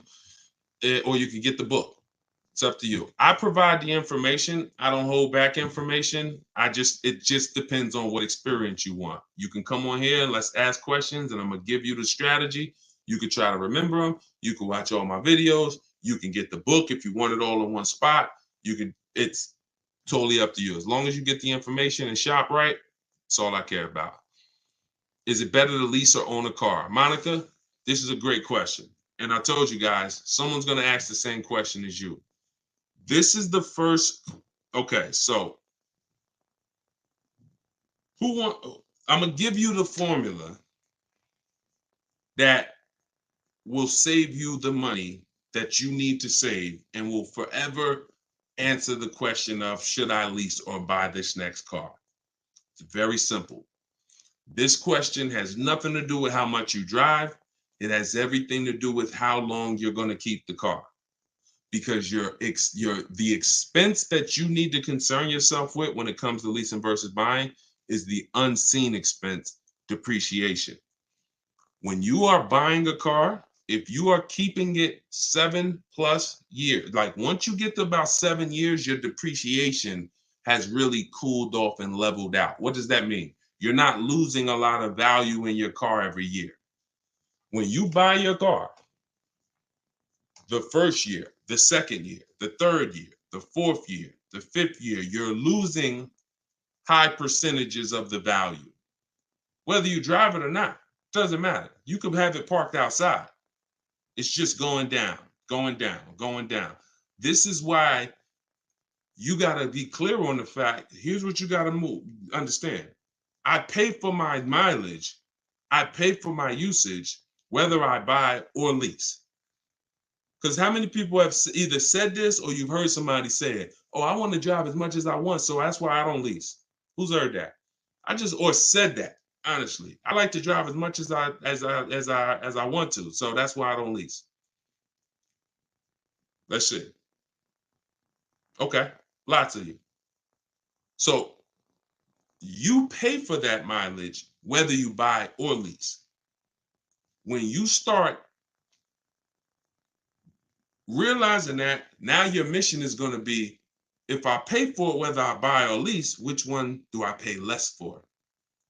Now, in the long run, for those of you who on average, because I mix it up. I've had 6 leases. I kept those 3 years. I have a vehicle now that I bought. We're keeping it 8+ years. So there's no one, it's not the person, it's the vehicle. Who on average has a car that they usually keep 8+ years? Tell me how many years on average you keep your car, or even on how many years on average you've had your last car. How many years do you typically keep your car? The car that's outside, how many years you had it? Just stop. I want to see some of your answers. You shouldn't be shopping for a car like it's a second job. Once you decide what you want, if you're doing it your way, it's gonna suck. I'm not here to tell you it's not. I'm like, the old way sucks. That way, I get cars in 90 minutes. The people who use these online shopping strategies, I have an online shopping system. It's not something I hope works. I've worked with 1,700 people since 2021, personally, in my video library program. That's outside of the book. Thank God, we're putting thousands of books in people's hands. There's thousands of people that are going to be using this. It is not going to take them hours or even days. No, that's over. But the old way, yeah, takes a lot of time, and you still may not get what you want. Okay, so I see 3 years. I see 3. I see 15. I see 10. I see 10. Okay, let's see. I see 10. I see 2. I see 12. I see 8 and 12. Okay, so the question is, how many years have you kept the car that you have? If you're not keeping your car 8 years, then what's happening is you're losing so much value. And here's what's happening. When somebody like Charles is on the screen right now. If you're on any of the platforms that I can broadcast the picture, then you'll be able to see it. He's shopping. He got a Hyundai Palisade. This is top 10 most popular vehicles, especially all through the pandemic. This was top 10 most popular vehicles, big SUVs. People were paying, and you may have. You may be like, Deshone, I got a Palisade. I paid 3,000 over sticker. I paid, 5,000 over sticker. I've heard people were charging 10 grand over sticker. So he's leasing this vehicle. He said, I reached out to 35 Hyundai dealers. I have something in my book. I call it the 25 to 5. So you might be like, Deshone, how did he reach out to 35? Took him about 30 minutes. We do this all from home. He's using my copy and paste templates. He said, I reached out to 35 Hyundai dealers. I got 10 quotes back. The offers range from, and this is important because when you properly shop offers, you're going to see a big spread. If you don't see a big spread when you're shopping offers, you did not shop right. That's used cars. Whenever I'm buying a used car, the car I bought, it was 31 grand. I saw vehicles from 31 up to 37, 38. When we shop offers, you should see a $3,000 to $5,000 difference between your best offer, who wins the bid, and your highest offer. That's when you know you shop correct. So he said the offers were between 1.23 and 1.66. I'm a high mileage driver, so he adjusts the mileage after, but his payment on a $48,000, $48,595 Palisade is $597. They told you that leasing was like renting. One of the worst things you heard. Who's heard that? Leasing was like renting. Renting a car is hundreds of dollars per day in most cases. Leasing a car is pennies on the dollar when you get great leases. And don't pay attention. He gave them $597. We always shop our lease deals with only first month's payment due at signing. So don't listen to the advertisements. Don't listen. Pretty much, if you're going to do what I'm telling you to do, you got to stop listening to everything but me. And that's not egotistical. Try what I'm telling you. But if you start listening to people, oh, it's no deals out here. Not for you, there isn't. Because you're using old strategies. Oh man, I went to all these dealers, man. Nobody want to make a deal. For you. Oh, I saw a commercial that said to lease a Hyundai Palisade was $497 a month, and I had to come up with $4 grand plus taxes and fees. We don't look at those. So for real, if you're going to do this and you want to save the money that Charles is saving and that a bunch of other people I'll show you are saving, you can't listen to none of that stuff. None of that is deals. That's noise. Deals are not advertised. This, they will never advertise. You will never see, come drive a Hyundai Palisade, $50,000 vehicle, $597 a month, no money due at signing, and that includes tax. You'll never see it. That's a real deal. Real deals are not advertised. And if you're not keeping your cars 8 years, somebody like Charles, who's learned to lease, he's paying so much less than you. So there's two ways to win with buying cars. You're either going to keep them a long time, 8+ years, so you can outlive all this depreciation, all that money you're going to lose, or you're going to get great lease deals. But there's this group of people you're stuck in between. You like, some of you buy and keep. Look at all the people on here who put 10 years, 10 years. Those are people you won. You kept a vehicle 10 years, even if you overpaid for it a little bit, you still won. Because the long-term wins, the long-term value will exceed anything that you might have overpaid for. Now, if you got a crazy deal and crazy huge discount, even better. Those are the people who will win. But the leasers who get great lease deals, you win. But the people who you're stuck in between, you buy your cars and then you trade them in. 2, 3, 4, 5 years, 6 years. You haven't picked a side. You won't lease and then you won't keep. And you're destined to lose if you're in there. There's another group of people who are losing. You lease and then you buy the vehicle. Stuck in between. You're losing. And it's time to stop. Because, well, anyway, let's go. Let's keep the questions coming. Somebody on Instagram said he can't hear me. How's the volume on Instagram? Can y'all give me a clear? Is it him or is it me? Let me know. All right, come on. Let's keep the questions rolling. Have any bad credit questions been answered yet? There's no bad questions that have been asked. Okay, good. It's clear. So check your audio, man. Check your audio. What credit score do you need, and what is your, and well, in my book is a plan for every credit score. Like if I couldn't lease, I'd be setting myself up for a lease. If I needed a vehicle right now, well, first of all, let's say I don't have the credit to lease right now and I don't need a vehicle. See, who knows that there's a very big difference between need a car and want a car? Who knows that? Very big difference. Sometimes you could mix those up. Yeah, I want a car. Do I need a car? That's different. If your car was stolen, totaled, you need a car. If you're just like, you know what? I'm looking around, I want a new car. You want a car. Now, if you have the credit, great.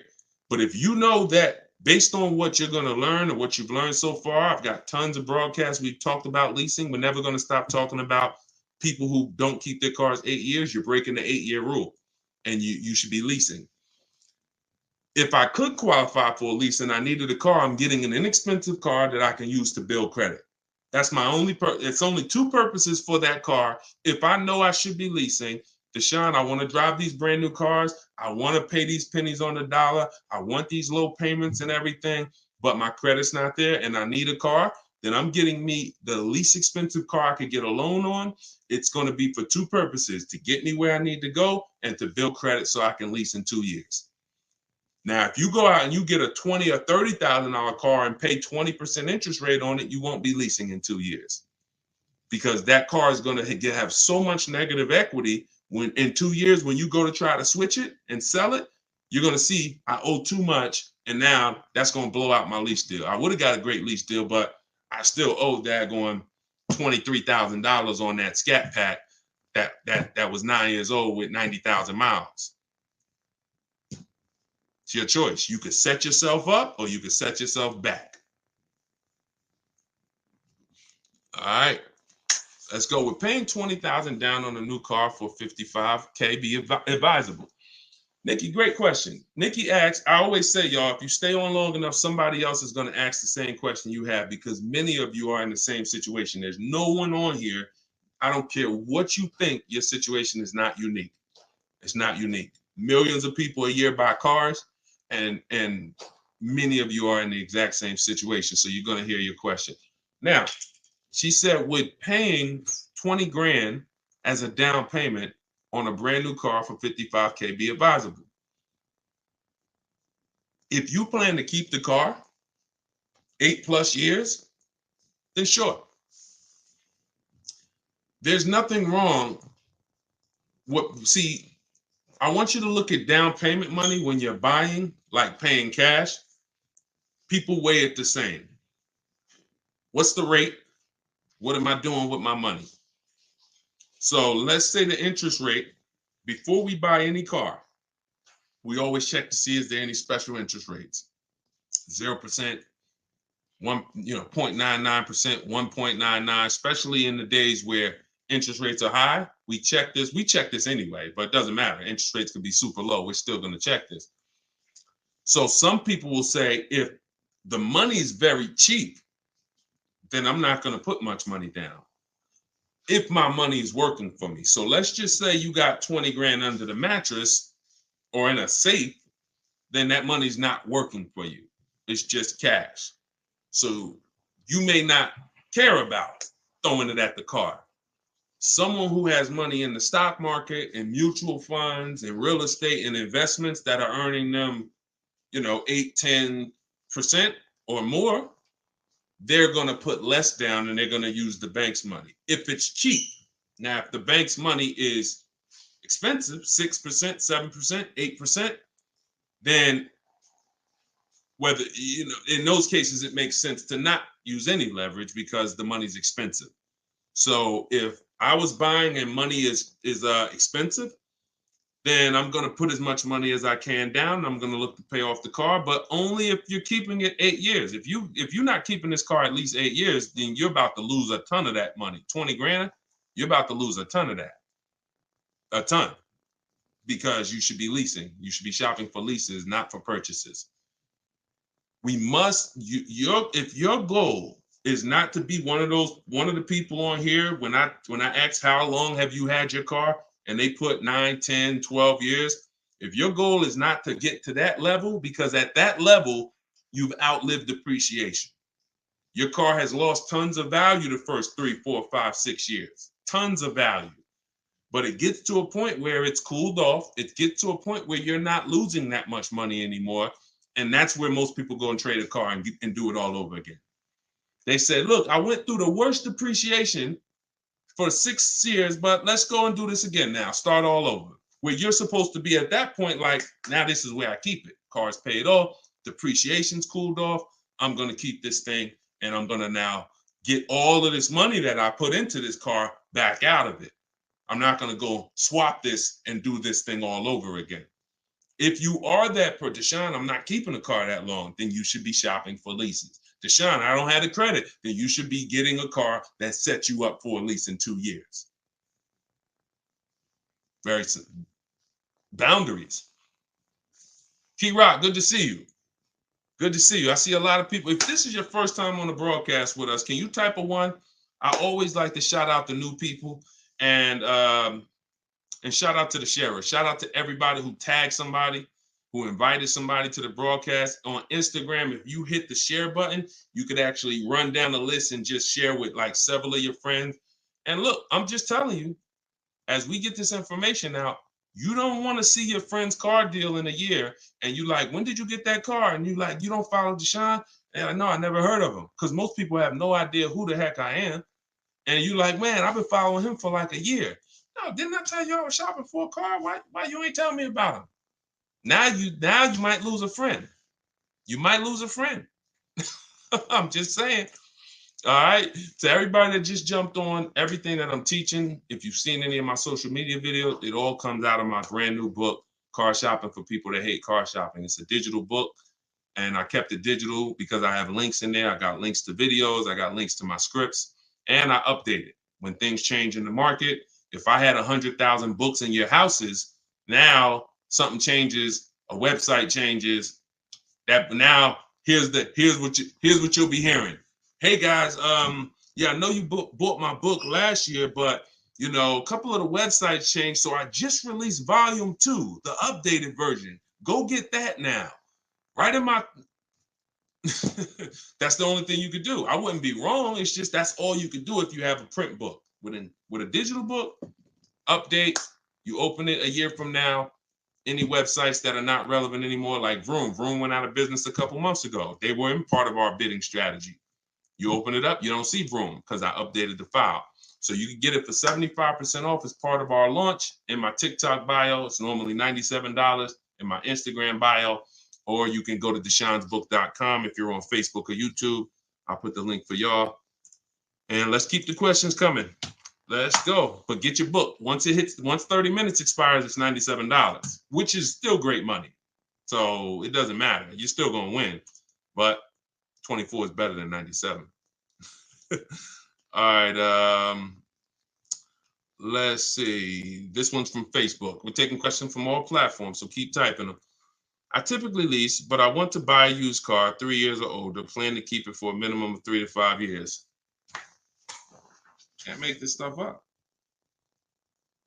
Paul, how long you been on the broadcast? How long you been on the broadcast, Paul?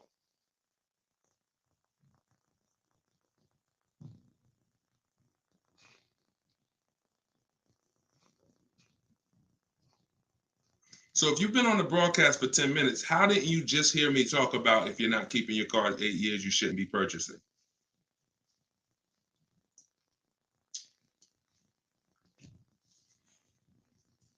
You're losing, brother.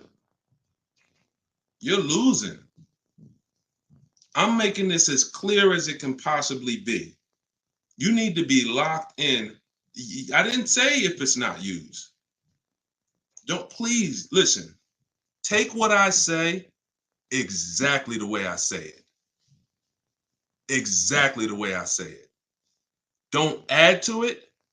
Don't take away from it. That's the only, now, if it doesn't work, you come back to me and you say something. But if I'm teaching you something that I would, and I hate this, 90% of people are doing incorrectly, then in order for you to really win, you got to be totally locked into the details, bro. Like we talking numbers, we talking financial, like we talk. So you got to be in. And look, because this is new for you, you might have to be like, all right, D, I got to go back and I got to rewatch the broadcast. But as long as I have laid this out for y'all in a way where I don't want you thinking, because this is an industry that I've been in for now total 2006, we're going on 18 years now. And I know that in order for you to win, all of you, I have to make this in a way where you guys don't have to think. Because the minute you start, I got to think and I got to remember, what should I say there? I'm setting you up for failure. So best thing is just, if you hear Deshone say this, lock it in as a rule, especially if I say it's a rule, like the 8-year rule. And the 8-year rule is this. This is step 1 in my book. My book is 7 steps. Step 1 is the most important question. How many years are you keeping the car? Why is that the most important question? Because that's going to determine whether you buy or lease. If you answer that question and say 8 years, you're buying. If you say 3 years, you're leasing. 8-year rule. 8-year rule. If I'm not buying if I'm not keeping 8 years, I shouldn't be buying. And I don't care how much money I save. If I buy when I should have leased, it does not matter how much money I save. Let's go back to one of these lease deals. Let's look at Danielle. Danielle is driving a $44,000 Audi. She's paying $550 a month. Let's just say somebody went in to buy that same Audi. Y'all, shout out to y'all liking this, tapping the screen on TikTok. I appreciate y'all shooting the likes up. Let's just say Danielle, who leased this Audi for $550 a month, that's all she gave them, $550. She drove off. Let's just, I want to show you, to hammer this home, this buying versus leasing thing. I'm like, we're gonna hit it from all angles. Like, we are gonna hit it straight on from the side, hook it, uppercut, because you gotta be, because they've been hitting y'all with bad information for so long. They've been hitting y'all with bad lease commercials, Dave Ramsey videos, viral videos. They've been hitting y'all with all this stuff from so many angles, so we got to do it the same way. So let's take Danielle, who got a really good lease, $550 a month, and it's a $44,000 car. I want to show you that if you buy when you should have leased, it doesn't matter how good of a deal you get. You lost. You lost big money. Let's say somebody comes in and they're looking at the same Audi that Danielle just leased. She just leased it. They want to buy it. Now, let's just say let's say they get a bet. Let's say they even get multiple offers like I teach, and somehow they save $5,000. Just make up a number. Save daggone more than 10% of the price. So they buy that car for $39,000. Now, once their taxes and everything go in, they're going to be about $42,000. Every $5,000 is what, y'all? Every $5,000 that you borrow on a loan, some of you know, if you're new, you may not know, but you're about to find out. Every $5,000 is how much per month? So this person came in, they used their skills, they might have used the negotiator, or they used my strategy, got bids. They end up getting a $45,000 Audi, $44,000 Audi for $39,000. Now they're going to finance about $42,000. There we go. Thanks, MK. Every 100, it's $100. So where does that put them per month? 42, about $830. Yeah, but he saved $5,000. Matter of fact, no, man, he stole a car. He saved $10,000. He went in, got the brand new Audi A3, saved $10,000. They just wanted to give him a price no one else in the country has ever gotten. We want to give you a price no one else in this world has ever paid. Take $10,000 off that. Instead of 44, sell it to him for 34. My God, I really won with this. Now, Danielle drove off at 550. He gets it for 34, taxes and everything. He's about 38. Every $5,000, $100 a month. What's his payment? 38, 750.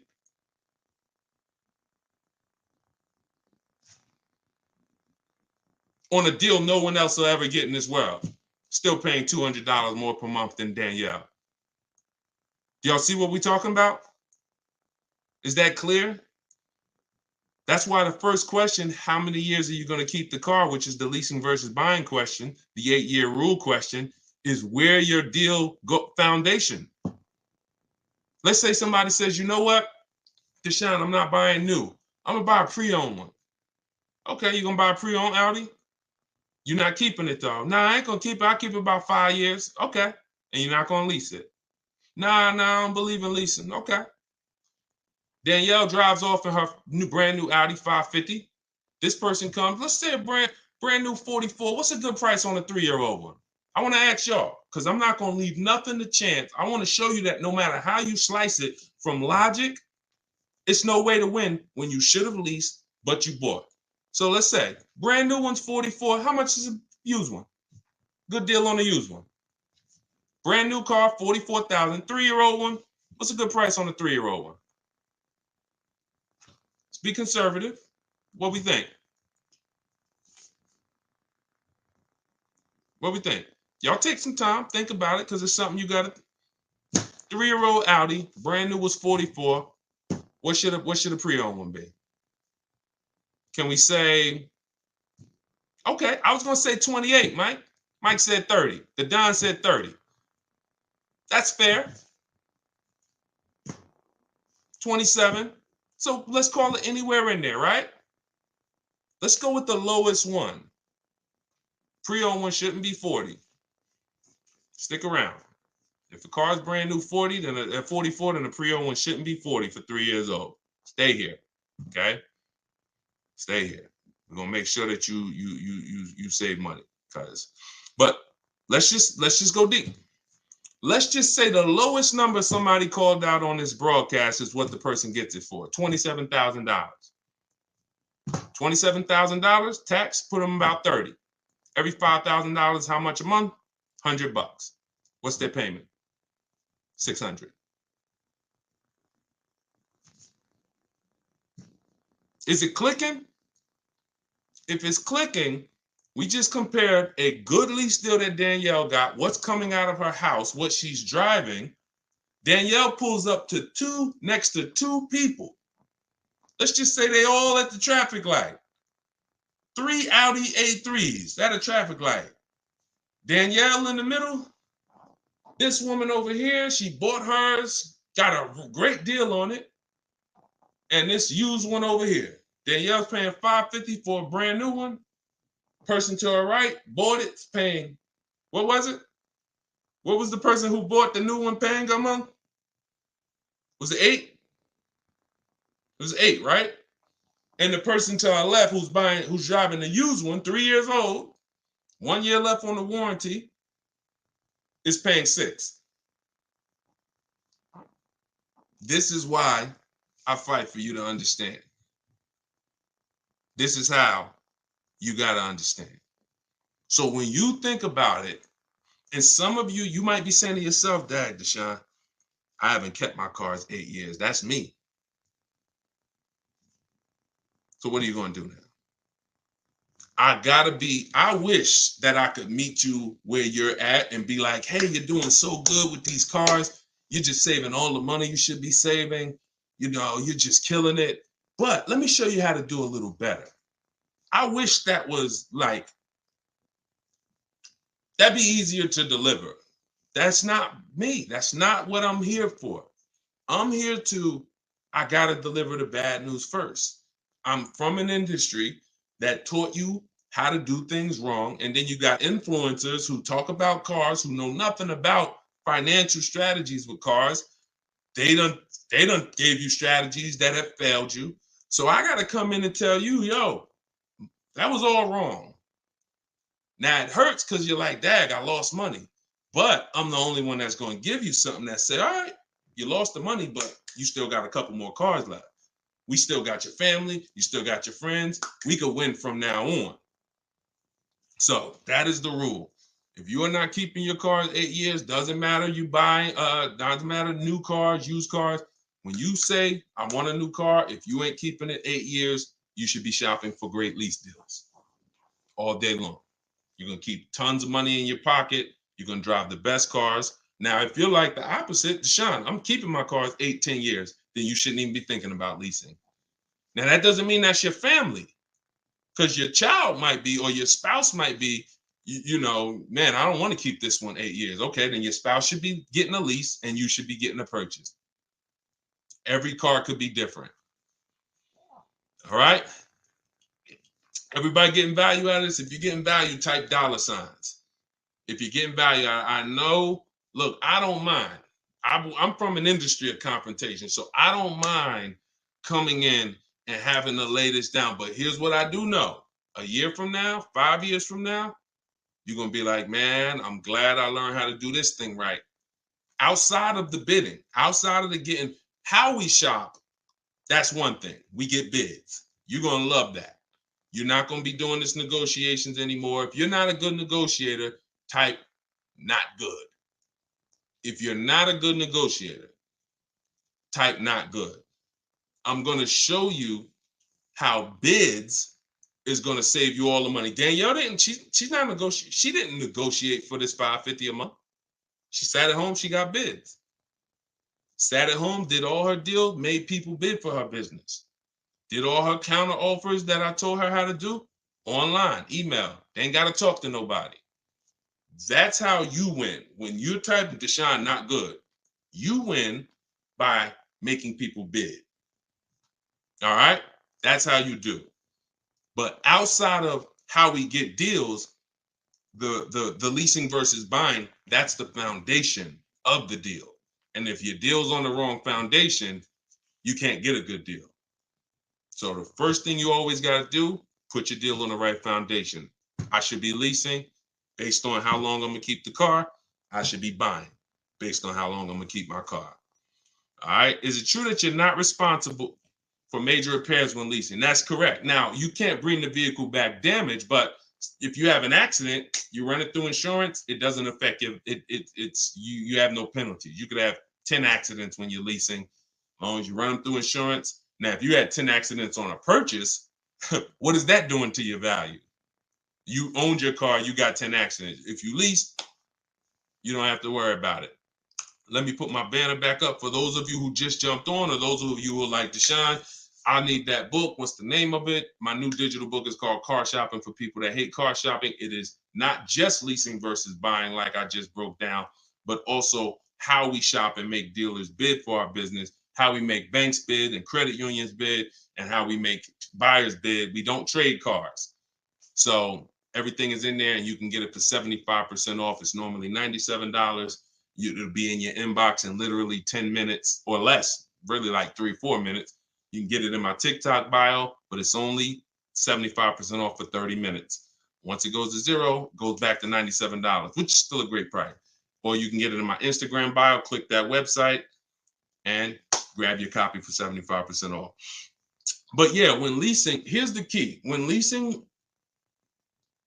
you may have heard that with leasing, oh, the car has to be perfect. Absolutely not true. Many leasing companies have something called the credit card rule. So if a scratch could be covered by a credit card, they're not going to charge you. They allow for normal wear and tear. No bank, no leasing company expects you to bring a car back in 3 years looking like it just left the showroom. They allow for normal wear and tear. These are your dings. These are your brush scratches. You're in a shopping mall, somebody opens their car, dings your car. Allowable. What's going to be billed is things that would be billed if you own the car and was trying to sell it. See, if you own the car, people wouldn't be looking at that stuff saying, oh, I'm not buying it. Look, you got that little ding there. No, it doesn't affect your value that much. Now, if you came and the tires were bald, well, that affects your value. If you came and there was a scratch on it, looked like somebody keyed the car, oh, that's going to affect your value. Those things are those are the things that get billed for. and they call those excess wear and tear. That's not normal wear and tear. That means, a baseball-sized dent, a crack in the windshield. These are things that are called excess wear and tear. So, if you're getting billed for damage on your lease, it's because you've really gone outside of normal wear and tear. But the car does not need to be perfect. The car does absolutely not need to be perfect. They allow for normal wear and tear on a lease. Okay, let's see. Hold on. All right, we got a little more time. Let's keep it going. Jay, I have the book. Use it. Congrats. Use it and win. And please, everyone who has the book, please DM me. I don't see DMs, so I'm not even gonna say DM. Thank God we have over 2 million followers across 4 platforms, and we get hundreds of DMs. There's just no way for me to see them. The minute you purchase the book, I give you a support email, just in case, because sometimes you type in your email wrong, you're typing fast, and you're trying to get back to the broadcast, and it won't be there. Give it 10 minutes. Make sure you check spam, but make sure you send me your success story. I want to see when you get your car, and I want to see the deal. See, this is the difference when you start getting great deals. I'm going to tell you how different this is going to be. You're going to be just as excited about the deal as the car. See, people, if you don't know how to get great deals, you don't broadcast the deal. You just say, oh, look at my new car. When you start getting incredible deals, Danielle, when you start getting deals like this, and it's not just leases. We got tons of people who got purchase deals too. Like I showed Sean. Sean's getting an F-150. Look, he's getting an F-150 Lightning XLT. He sent me this a couple days ago. $73,000 MSRP. He's getting $20,000. He's getting over $21. He's getting over $20,000 off. He's purchasing that, keeping that truck. So when you start getting stuff like this, you're going to broadcast the deal. So you're going to be so excited. Yo, not only did I get this great car, look at what I did. So send me that. Deshone, look at what I just paid for this. Yo, look at this lease deal I just got. Deshone, look at this used car. Look how much I just saved from the original MSRP. That's when you are confident in the deals. Because I know you buy your cars and you don't want to talk numbers. Most people will not send me numbers. Most people will not send me numbers. I've been on social media now for what, May 2021, going on 3 years. Very rarely do I get a deal that somebody bought. You don't have confidence in the deal. And no one wants to hear that you overpaid. So, but now, oh, you'll be emailing me. Deshone, look at this price. Yeah, I stole this car. Look at this, Deshone. This was the lowest out of all the offers. And that's what I want. No, Stephen, you shouldn't be buying your lease. All you're doing when you're buying a lease, look, somebody, this is TikTok. Somebody asked, should I buy my lease? Why? And the answer is no, unless you're keeping it 8 years. Because here's the thing. I know some of y'all may have heard about, heard this thing that's not a thing called lease to buy. Who's heard about that? Who's heard lease to buy? Who's heard that?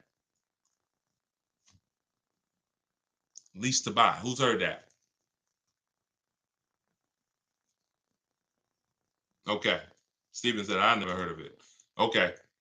What it is people will lease their car, turn around and buy it. We don't do that because you've already had the car for 3 years. And what you're doing is it goes back to not picking out. If you say all you're doing when you buy a lease is buying a used car, that's it. If you look at it the exact same way, that is exactly what it is. So when you look at it that way, now what you're asking yourself is, Deshone, should I buy a used car or should I lease a new car? Now, if you tell me you're keeping it 8+ years, then buy the used car. That's the only thing you're doing when you buy your lease. You're buying a used car. People used to come into the dealership. It was one of the least exciting things that I ever did. I'm gonna tell you why. And I would try to make it exciting. It never was. People come in. I set up the appointment for them to come buy their lease out. They wouldn't listen to me in some cases. Now, again, if you're keeping the car forever, if you say, Deshone, I love this car, you know what? I leased it for 3 years. I could see myself keeping it for another 8 to 10. Easy. I love this car. Then buy it. 100%. But a lot of time, nope, it wasn't. They come in and they just like, oh, I don't feel like shopping, or hey, whatever reason, they buy the lease. They come out of the office and I'm like, all right, hey, paperwork's done, because you're literally starting another loan, or you're laying out a good financial check for a car you've been driving for 3 years. At least when you lease, at least when you buy a used car, it's a different car, So it's like there's some excitement there. It's new to you. It's new to me. So when you buy your used car, it's like got me a new car. It's pre-owned, but it's when you buy your lease, you come out of that office and you're like, dang, I just signed up for 5 years of payments on a car that I already been paying on for 3 years. Most people who are going to buy their lease, it's going to take a 5 or 6 year loan to get the same or similar lease payment. So if your lease payment was $400, usually to get to about a $400 finance payment, you need a 6-year loan. What's 6 plus 3? 3 years you leased it, and then you take a 6-year loan. 9 years. 9 years. Name of the book is Car Shopping for People That Hate Car Shopping. Somebody asked, what's the name of the book? So anybody on here, you all are smart adult. Would anybody on here sign up for a 9-year loan? Anybody? Anybody? No. No. Look, she said, hell no. No. So that's what most people are doing when they're buying their lease. And you look up, you look up, and a lot of people ain't even planning on keeping it. They just don't want to shop. See, when you learn to shop, Stephen, you'll see it's deals everywhere. Like the deals, like I've been helping people for the last 3 years make deals all across the country. It's deals everywhere when you know how to shop. When you don't know how to shop, there's deals nowhere. So most people, they're just buying their lease to buy some time. Here's what happens. Literally, they'll pay the lease for 3 years, buy it, take out a 6-year loan. You look up in 3 years or 2 years, let's say 3. And you're like, all right, you know what? The market seems a little better. Meanwhile, it's been fine the whole time. And you're like, okay, man, I've been driving this car. I leased it for 3 years. I had it for 6 years, man. Let me go and get something else now. Shop. You still owe 3 years of payments. What a shame to have a car you paid on for 6 years and you still owe 3 years of payments. One of the worst financial decisions people are making. But again, if you're going to keep the car long term and pay it off, keep it 8 more years, then buy the lease. But if that's not you, you should be shopping for an aggressive lease deal right now. All right. This one's Facebook.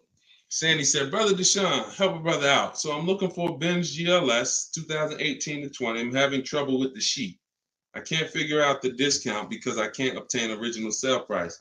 Also, when listing from highest to lowest, should I list from range of years or each sheet is broken down by years? I always do lowest to highest. I do the lowest price to highest. So whenever I open up the offers, you're using what's in my book, Sandy. You just open up, once you have the marketplaces, you create your account, you open them all up, and then you're sorting lowest to highest, because you can't. Who knows what we're trying to do when it comes to market value? Who remembers? What's the only thing important for us when it comes to market value? Let's see. And you know what? We've been getting a lot of new people on here every broadcast, so I can't even ask that. I can't even ask that because, a lot of people on here for the first time. Yes, Mike called it. Yes, below market.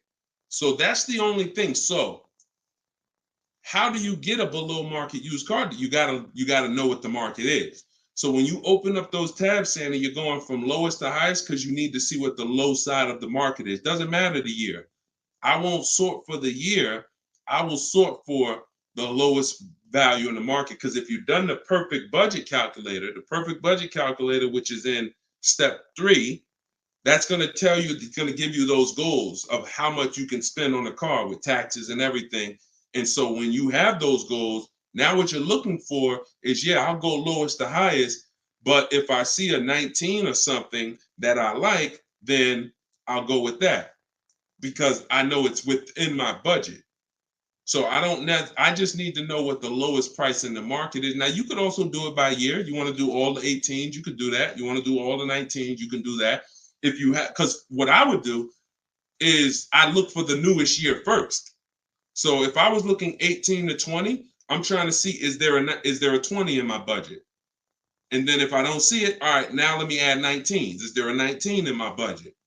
And then I go into 18. I'm only going older when I need to, not just from the start. I'm starting with the newest vehicle and seeing, can I get a great quality vehicle, new as possible, in that budget? And then if I can't, then I'm going to open it up to additional years. And when it comes to getting the MSRP, there's 3 ways to do it. You can try Get Clutch. I'm going to give you this website. Because every manufacturer doesn't have a deal with Carfax. Carfax shows the window sticker for the brands that they have a deal with. I think it's probably like 15, but there's 40 brands. So I would narrow it down to your top vehicles, and if you see that they're priced great, then you can use withclutch.com. I think it's withclutch.com. We're looking to build a software because they charge $5. I haven't found a spot that besides Carfax, and you've been able to get those Carfaxes on the dealers' websites, Sandy? You've been able to bypass, don't buy the Carfaxes on the marketplaces, go to the dealers' websites like the book says, and that's what you do. You need to get the original window sticker price, y'all. Because you're gonna pick the wrong car. I had 4 Infiniti trucks that I had narrowed my search down to, and they were all around the same price when I bought mine. They were all 2020s. They were all the same color, interior color. When I'm looking at them online, they all look the same.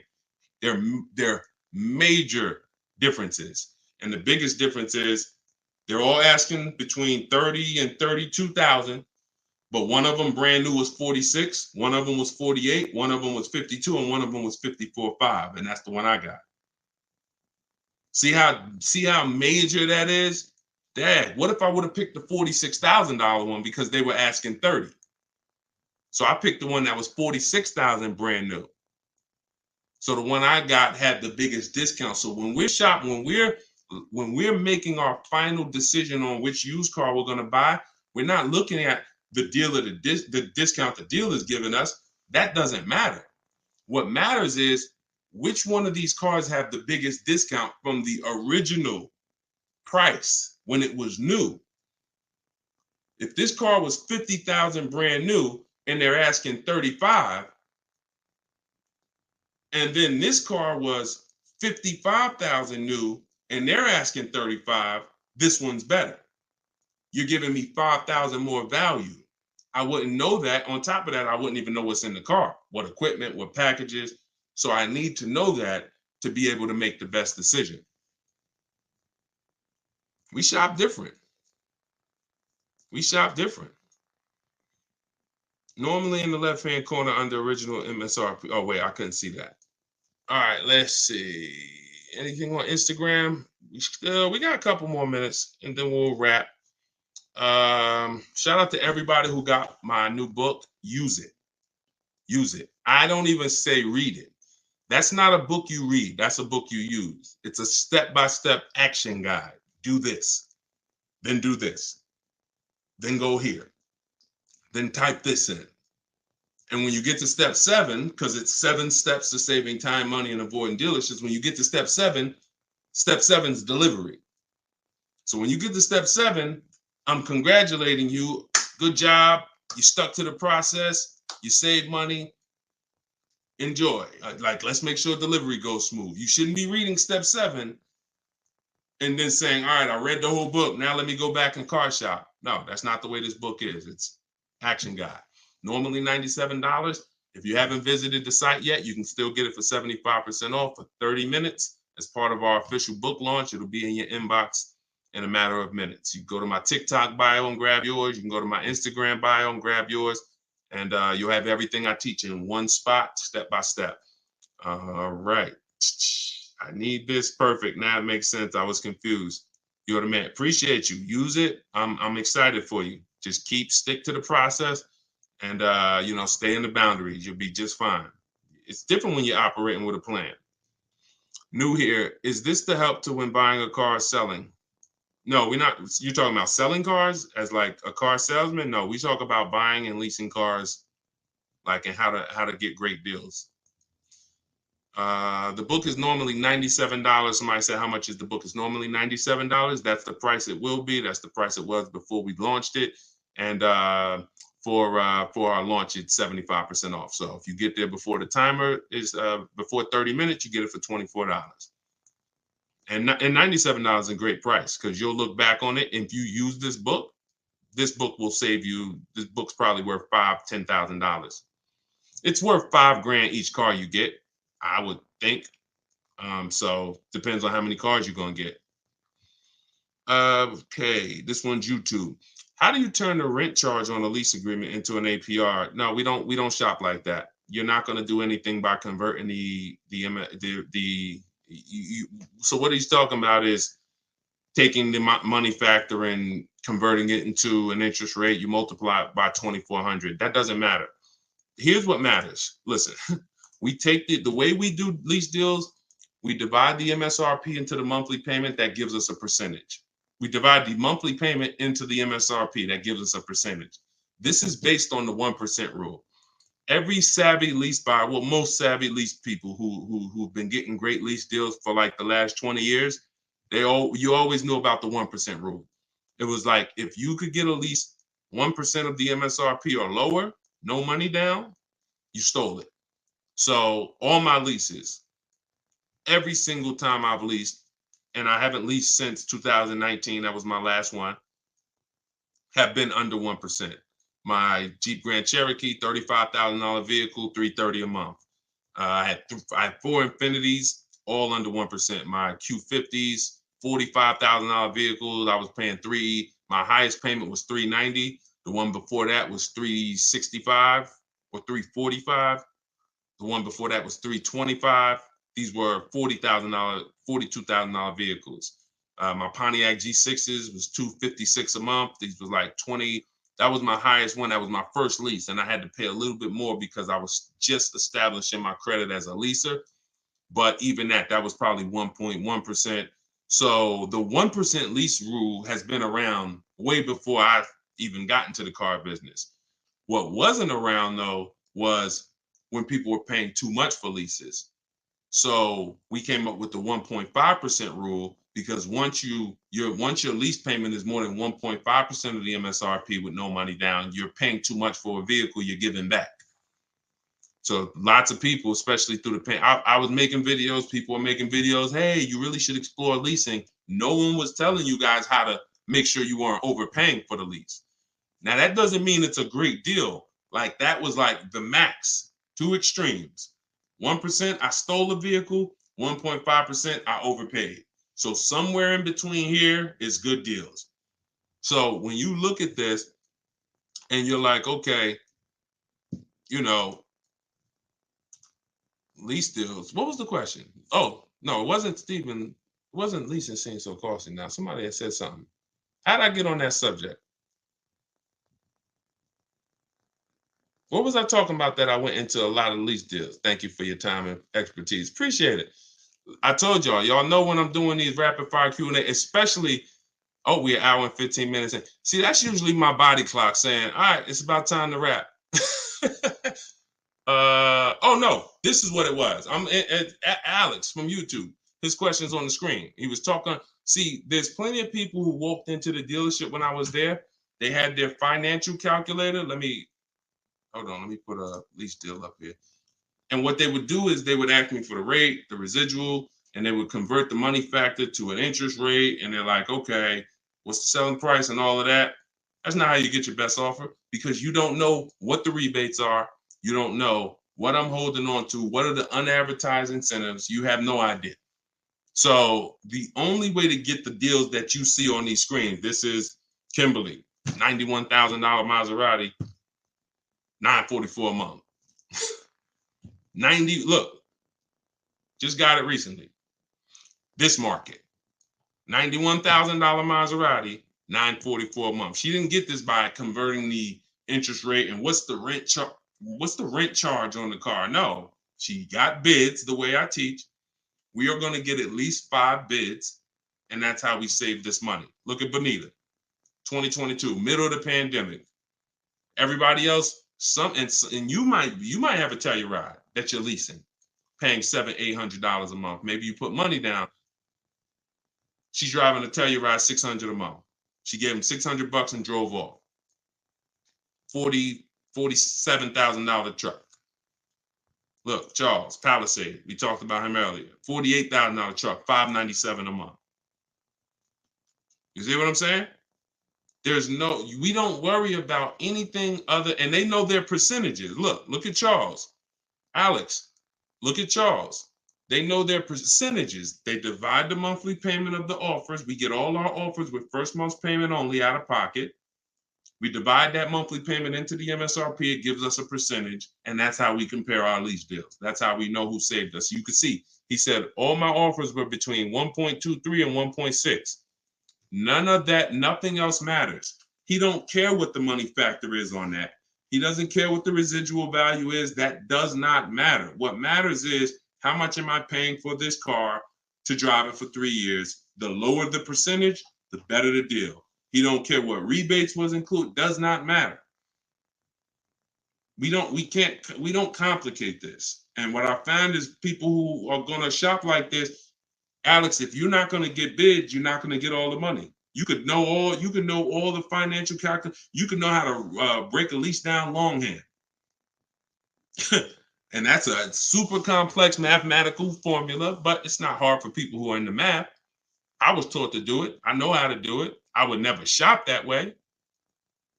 You see? That's just what it is. You get bids. Stop negotiating, start getting bids. My book is the only book. I think I'm the creator of the system. So there's no, it's like Deshone, I never heard anybody talking about getting bids before. I created it. I created the 8-year rule. I'm not teaching. I'm fortunate, thank you, Lord, that everything that I teach outside of standard like math is stuff that I created. The 8-year rule, that's me sitting down and saying, okay, when's the cutoff when a person who purchases starts to win based on depreciation? 8 years. What's the cutoff when a person pays too much for a lease compared to someone who bought and now they're giving the car back? They paid too much, 1.5%.